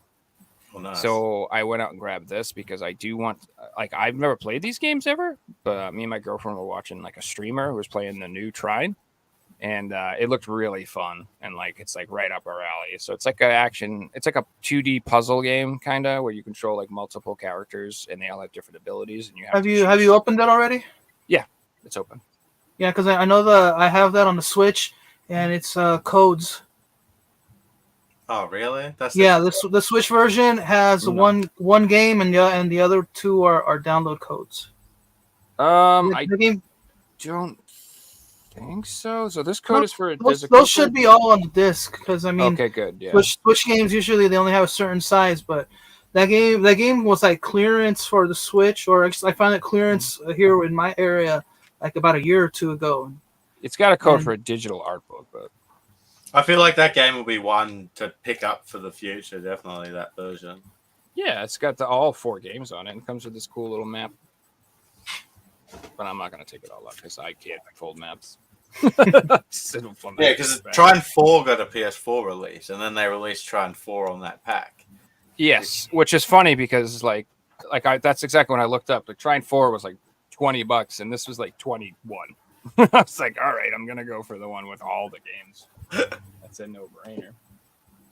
And then, all right, so I have two, to me, very exciting pickups for me because I am like into the VR collecting. I don't know if you guys know that I have like a full VR set. I'm only missing like a couple variants, but I have like every physical game, and I've got. You have Job Simulator? Oh yeah. Yeah, that one's been tough to find. I got them all. I just don't have all the weird variants. Like apparently there's like 4 or 5 variants of Job Simulator, which I guess apparently there's like a whole bunch of whatever. I don't know, like misprints and shit. I don't know, but I'm not into all that. I just want I want like the regular copies and like alternate artworks. I'm not into misprints and stuff. I don't care in particular. But anyway, there are things I'm collecting. So there are 3 aim controller bundles, and there's the Firewall one, the Farpoint one, and the Bravo Team one. And the Bravo Team one is like impossible to find, but I finally found one. So I finally got the Bravo Team bundle one. Ooh. And so rare, man.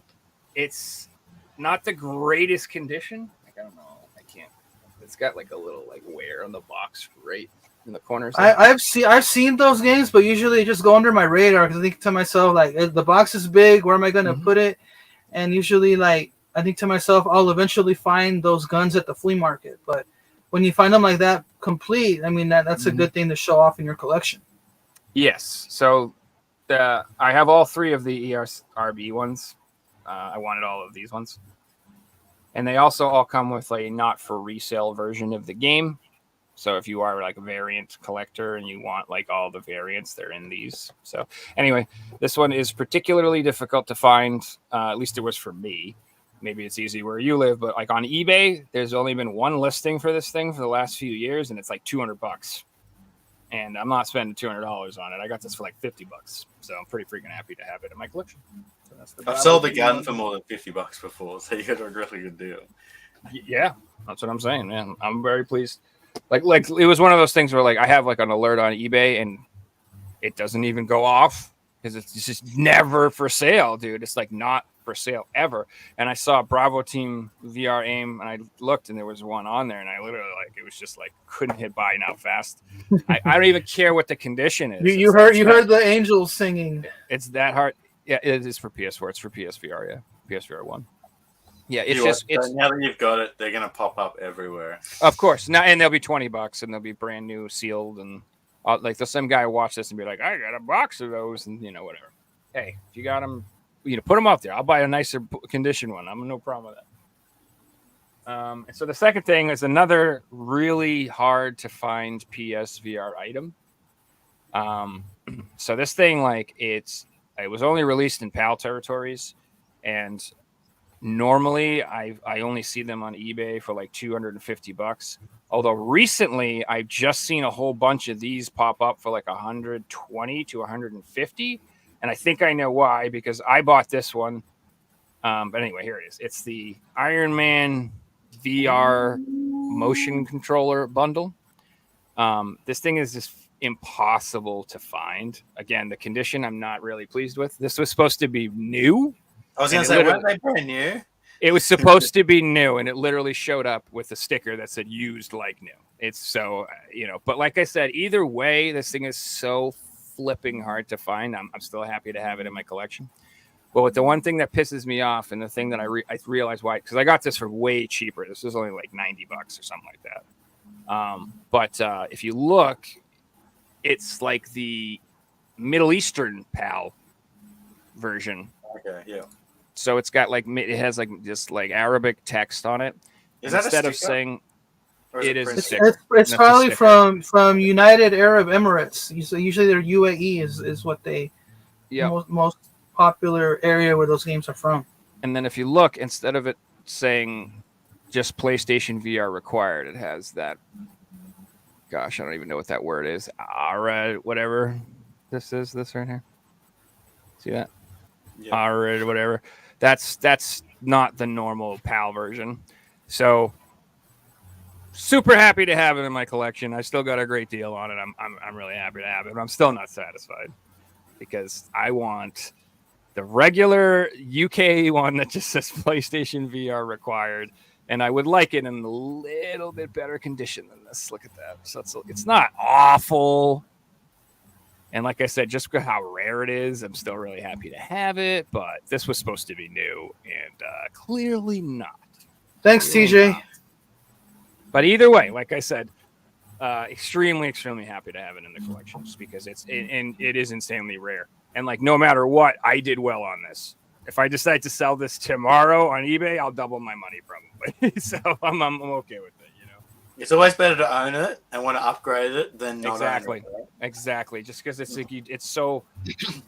I would rather keep this because now what I can do is I got a good deal on this one, and if I spend the money on the nice one, I can sell this one and recoup most of my costs and flip it, and it won't be so bad if that makes sense.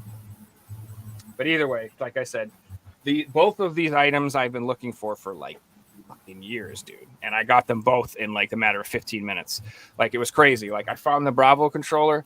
I told you in the chat, you were there, Figsy. I was like, oh my God, I just got that Bravo controller. And then like 10 minutes later, I'm like, oh my God, I just got the Iron Man thing. No, you lost So it even more. awesome. You just started spamming. Oh my God, oh my God, oh my God. Yeah, dude, I do. Well, I just never see them. You know what I mean? Like, they're not for sale. Them now because you were going to buy both of them that were on there. I should have bought all of them and just kept the best condition one and sold all the other ones. That's really what I should have done. But they were kind of expensive, and I don't know. It is what Well, it good is. thing you got it now, because if you got it like in November or December, you would have probably paid more because you get more competition during the holidays. Yeah, and I don't think those will last very long. Like you said, these things they're just so rare. Like, I don't know. I foresee them selling out them. They were on Walmart, in case anybody was curious. That's where I got it. It was on Walmart's website. Some dude in Texas had them, so it was like a third-party seller through Walmart's website or something like that. Mm-hmm. That's all my pickups. That's all I got. I haven't got any pickups this week, but what I did was I went through my limited run type game shelf and just pulled out some really cool stuff. So why not? So we're going to start with one that I played. So here we have an open copy of Firewatch. I absolutely love this game. If you haven't played this and you don't want to pay like $200 for it, download the digital version, because this is a really fun walking simulator. It doesn't sound fun, but it's the best walking simulator I've ever played. Really, really fun game. You're in a national park and you talk to the park rangers on walkie-talkies, and yeah, I won't give it away, but it's a really good game. I think Limited Run put out 5,000 of them, but unfortunately it's pretty pricey now. And the reason I opened it in the first place is because I got a heat shrink seal, and I don't like them. I wanted a white seal, so that's why I opened it. It's also got like manuals, greeting cards. It's got a map, which you don't see with PS4 games. You just usually have no manual at all. I don't think I've ever seen that game open, to be honest with you. And open. I'm going to show you another open Limited Run game, actually. This is open, isn't it? Yeah. I played this one too. Shocking, I played my Limited Run games. Yeah, I've opened most of mine too. So this is the first Limited Run game I ever got, actually. I know I bought this in Pink Gorilla in Seattle, and that got me into PS4 Limited Run. Oh, nice. So this is Octodad Deadliest Catch. It's actually really fun. You play as an octopus who's pretending to be a dad, and you're an octopus, and you have to like still do dad things, but with tentacles, and you control. It's like a physics simulator, right? Where you're all you control the tentacles with L1, L2, L1, and R2. It's really fun. And again, you get a thick manual, you get the game. It's got awesome artwork. I know this game came with a tie too, but I didn't get the tie, unfortunately. But yeah, this is heaps of fun. Yeah, expensive game. Limited Run used to put out fun games. Is that an expensive game now? I wouldn't say so. I don't think so. Next one's on sale a lot too. Yeah, I think you're right. I think it's a cheaper one. Next one's this version's pretty expensive. You can get other versions that are cheaper. And this is What Remains of Edith Finch. Now, this is the first print through I Am 8-Bit. Again, it's a walking type simulator like Firewatch. I haven't actually played this one, but I've only heard really good things about it. It's set in Washington State. Looks really cool. I won't open this one because it's like a $200 game. If I want to play it, I'll get the digital version one day. It's nice to have this one in the collection. Yeah, I think so. There's a couple. So there's a couple games. Annapurna put that out, and they also put out Kentucky Route Zero, Outer Wilds, and Gorogoa, I think it's called. I can't say the name of it. They're all like insanely good, and they're all in that Annapurna collection. Are you familiar with that? Oh, yeah, that the big box 8-pack collection. I know the one you're talking about. That's expensive now. It's like $400 now. So I really would love to get that because it comes with all of the discs and cases, the original one, but they have like a cheaper one for like $200. It's like a box set, but it just comes with the discs inside of sleeves, inside of like a box set. You don't get all the cases and stuff. Yeah. Still nice though, and you can get them cheaper. Yeah, so I've been on the fence like, what do I buy? Because I want Edith Finch. I want that game. But do I buy the $250 one? Do I buy the $400 box set? Do I buy the $200 box? It's like, oh my gosh, I don't know what to do. So we'll just wait for it to be reprinted again. Yeah, exactly. Or PS5 copy will come out and it'll be $20 or something. Now, the final game I'm going to show is actually really interesting. It's the only limited, or maybe one of only 2 or 3 limited run games that I'd actually played before I bought it. I own the digital copy. And it was a game that I'm like, please release this game. Please release this game. And that is Salt and Sanctuary. Yeah. It's like a Dark Souls 2, like Castlevania styles Dark Soulsy game. It's really fun. Yeah, that one's also on the Switch too, so they gave people options. It's on the Vita as well, I believe.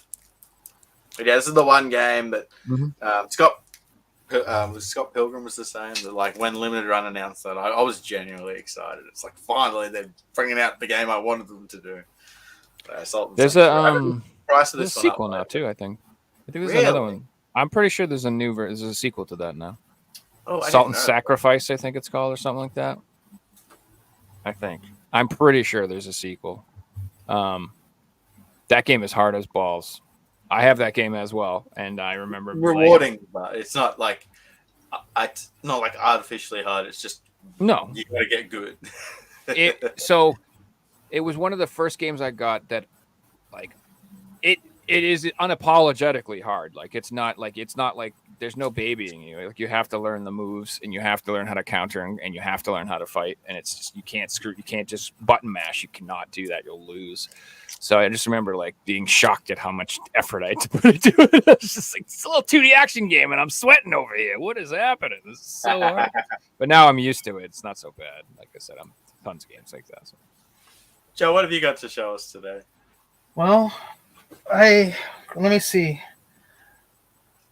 Well, have you ever guys seen the versions of Final Fantasy that have the silver disc? The ones that came out a couple of years ago? Yeah, I have one of those. Final Fantasy 7? Yeah, there's quite a bit of those. Yeah, I'm aware of the reprinted ones of the different colors. Yeah. So, right here I got one of the greatest hits, Final Fantasy 9. This is one of the silver discs, and then let's see, right here I have the regular version. So some of these you'll see them around because they came out a couple of years ago, and Square Enix was probably the last publishers of silver disc PS1 games. But sometimes you just got to look at the logo. So some say SquareSoft, and some say Square Enix. So some of the later greatest hits on these PS1 games, you have to look at the clues to not open them up, because I know people are going to try to keep them sealed. But when you find these, it's Final Fantasies, it's a Chrono Cross, and a lot of these are silver discs because they're the last ones that came out from the Square Enix store. So sometimes people sell them real cheap for like $20-$30, but you just gotta look at the clues and ask them, because sometimes people open them and they'll think, oh, they must be fake copies because they're silver discs, or they're not originals, but they are originals because they came from Square Enix. So I'm always telling people, when you buy these, if you're going to pay $20-$30 for them, that's the same price as they were back in the day. so you can actually find the variants that have silver bottoms to them. So it's always good to know your options, or if you're a Final Fantasy fan, then you'll find that there's variants out there. And there still are. Like there's also like errors on some of the discs or something like that. But it's always fun to have options. And if you do want them, I believe you can still go to Square Enix's website and buy them brand new. It's awesome. Yeah, that too. Or if you don't even have a PS1 anymore, you can always buy them on the Switch. I mean, that copy of those copies of Final Fantasy on the Switch are still pretty cheap too. On the Switch. Yeah, Salt and Sacrifice is an action role-playing game that was released in May 2022. Oh, I'll have to check that one out. Thanks, Joe. What else have you got for us, Joe? I don't know. I'm trying to figure out. We started talking before the podcast started, and I get a chance to grab a few things. So let me see what else I got. You want anything lately, or just something random from my collection? Oh, anything, man. Whatever you want. Anything. Anything you want to flex on us, man? All right. Flex. All right, let me. Radiator Rancid said finding the Squaresoft on PS2 is even harder to find. All right. Here's something I got a couple of years ago, and I know it's been. I'm not sure it's hard to find, but it is and it isn't. But this one is Summon Night for the. Let me see. This one is the box that it came in the mail when I got Summon Night on the PSP and the Vita. Well, I mean, Summon Night. Well, so Summon Night 5 actually.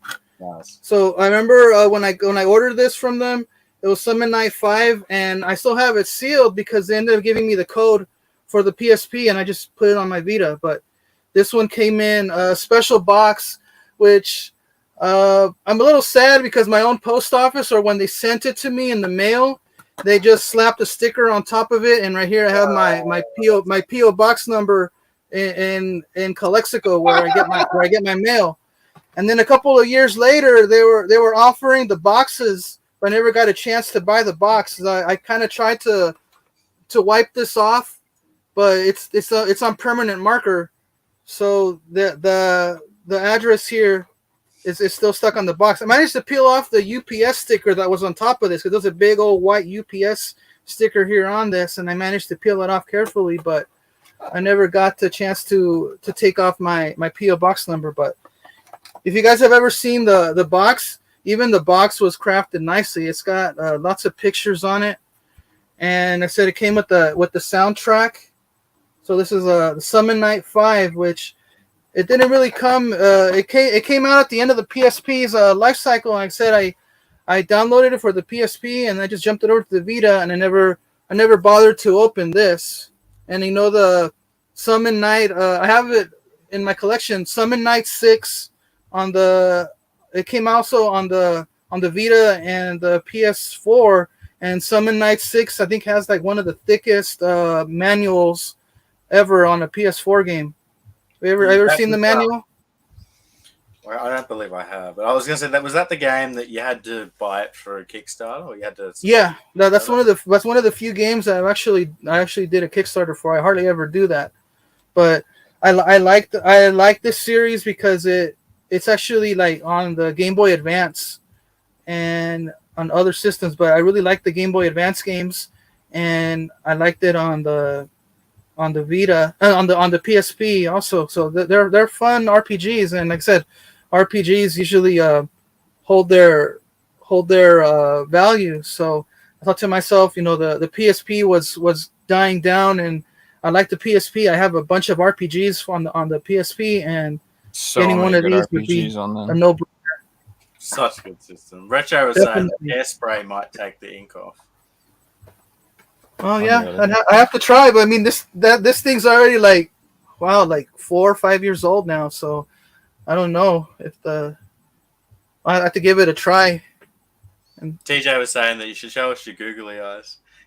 oh yeah, that's something I also do. I mean, I guess if you later on you put my Instagram, my And also I have it on Tumblr. I mean, I've been doing it for years, and a lot of my friends have seen all the crazy stuff that I've done. But I usually put like on top of a game, I put wiggly eyes on them, and I take a picture of it. So I've been doing that for like 7-8 years now on those. What's your So Instagram page, Joel? it's a Googly Joe on Instagram, and on Tumblr. Oh crap! On Tumblr, it's another nickname. That's not like a nickname, but this is my. I did it for fun. I have one of my old emails is the name of the website for my Tumblr. But I think back in the day, I was like debating to myself, should I make a? This was like 7-8 years ago. Do I make a Tumblr or do I make an Instagram? But I had an old phone. I had an old phone years ago, and it had a space on it, so the Tumblr app was smaller than Instagram. So I ended up just doing a Tumblr. But about a couple years ago, I had a new phone, and I did an Instagram. And So good. yeah, so I'm debating. I have them on files somewhere, but I need to go to my old laptops and some old SD cards that I have. But I have like 4 or 5 years of old so googly eyes on funny, all my video games. But since I have like almost 6,000 games, there's been plenty of games that I can do that. But my Instagram doesn't have that many. My Tumblr had a whole bunch the dark one that I hilarious. did Go years back ago. up. But Scroll back up. Look at but that I needed one. to just jump them over. Usually, I gotta get the laptop that I'm using right now. Hey, that is what This my eyes laptop look like that I'm when I using blink right dead in real now, and life. just re-upload them and put all my old Tumblr photos on it. That's so good. But yeah, that was a thing I did a couple years ago for fun, and I just kept doing it. I used to do like 10 of them, 15 of them a month, but then I slowed down because if I even though I have 6,000 games, not all games are easy to put those little wiggly eyes on. So usually I just do like 8 or 10 now in a month instead of doing like 15 or 20 back in the day. I think I'm gonna steal your idea, but I'm gonna put nipples. But yeah, I mean, if you like just stupid random stuff like that, I have my Instagram, and I'll see if I can send you my Tumblr link later, and you can just put that up on this or. We Yeah, should have I been the should whole in show, by the way, Figsy. We should have just sat here and looked at. But all yeah, of I've been doing them. those for years now. Oh, this is so good.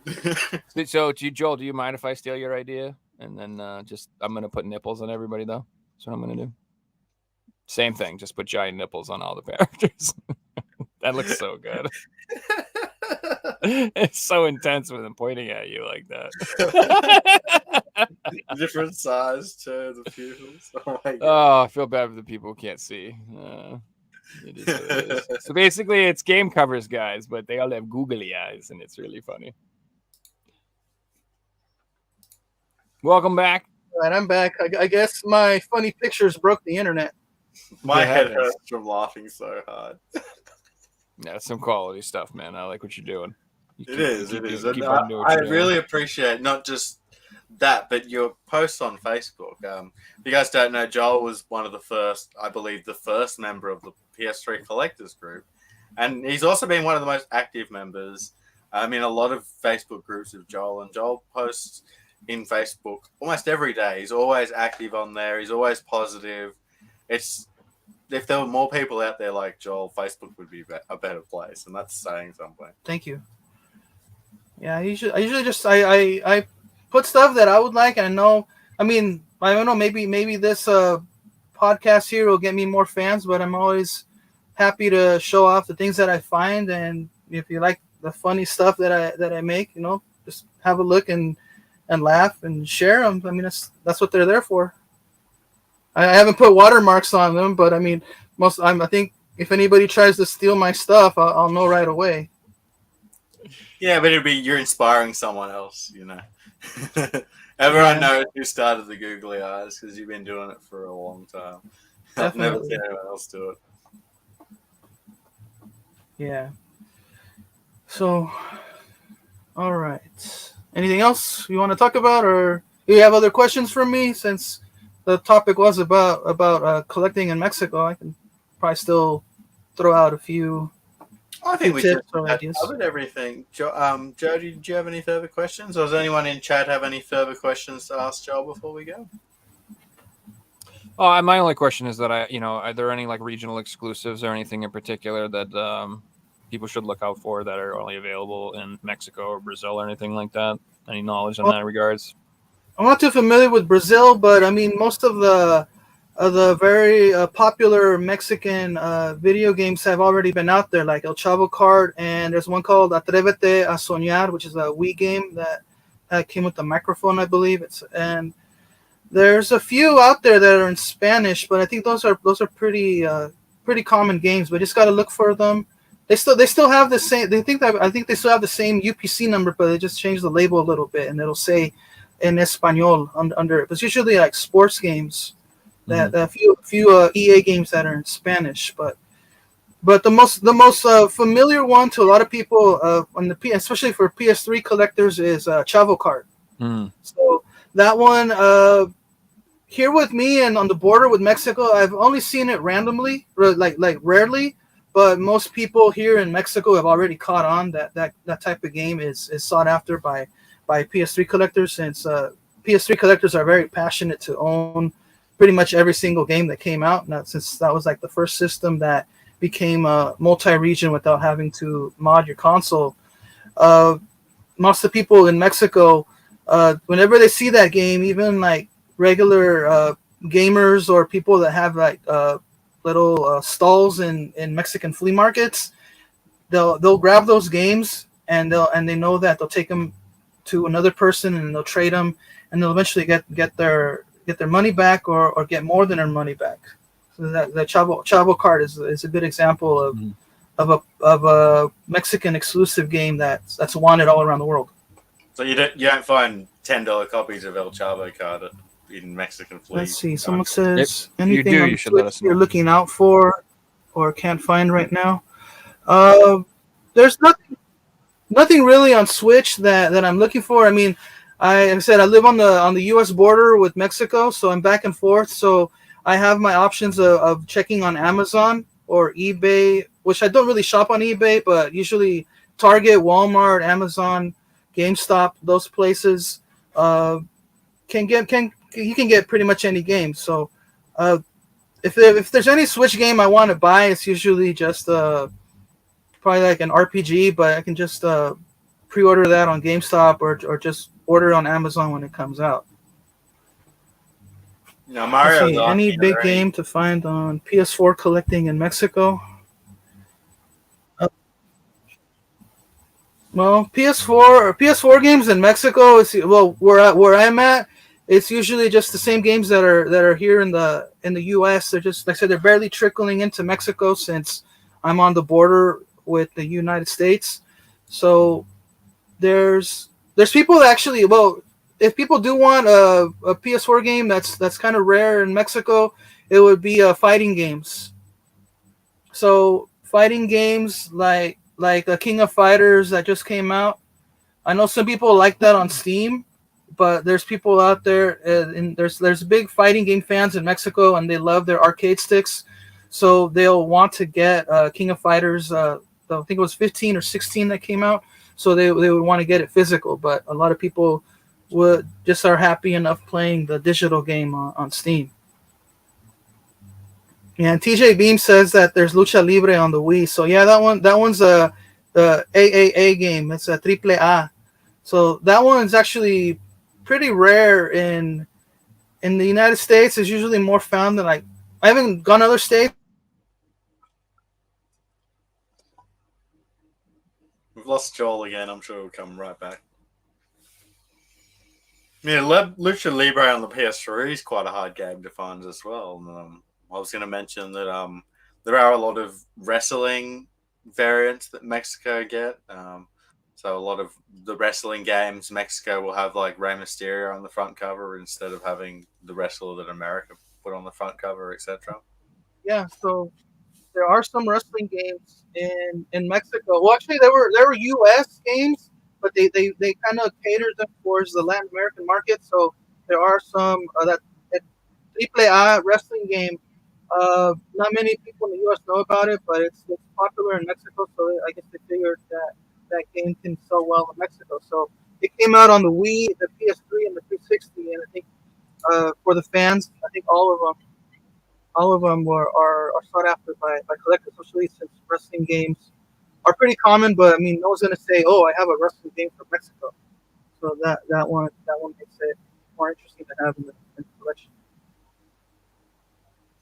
DJ was saying, I think the Mexican version wasn't officially released. That's interesting. Because you would have expected it to sell really well too. Yeah, possibly. Well, Joel, we might call that a show, man. It was really good having you on, and I'm sure we'll get you back on in the future. And thanks so much for coming on, man. Yeah, that was really this cool, was man. fun. Yeah, thanks for coming on, man. Yeah, we'll see if we can do another one soon. And again, Yeah. congrats on dominating the quiz. That was Yeah, awesome. whatever. It was rigged. Well, I try. Those so. were clearly biased towards Mexican viewers. No, I have no idea. Just, Yeah, especially with that cookie book. I mean, I don't know. I want to know: is that this? Does everyone here read that book? Am I the only one? I've never heard The of that. Last So, Cookie.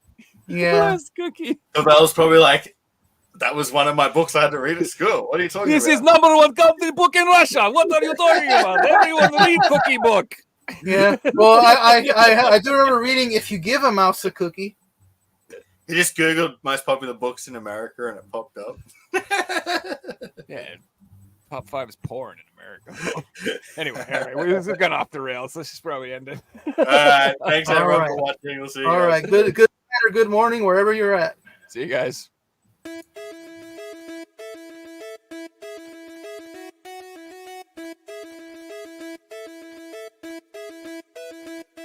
You found the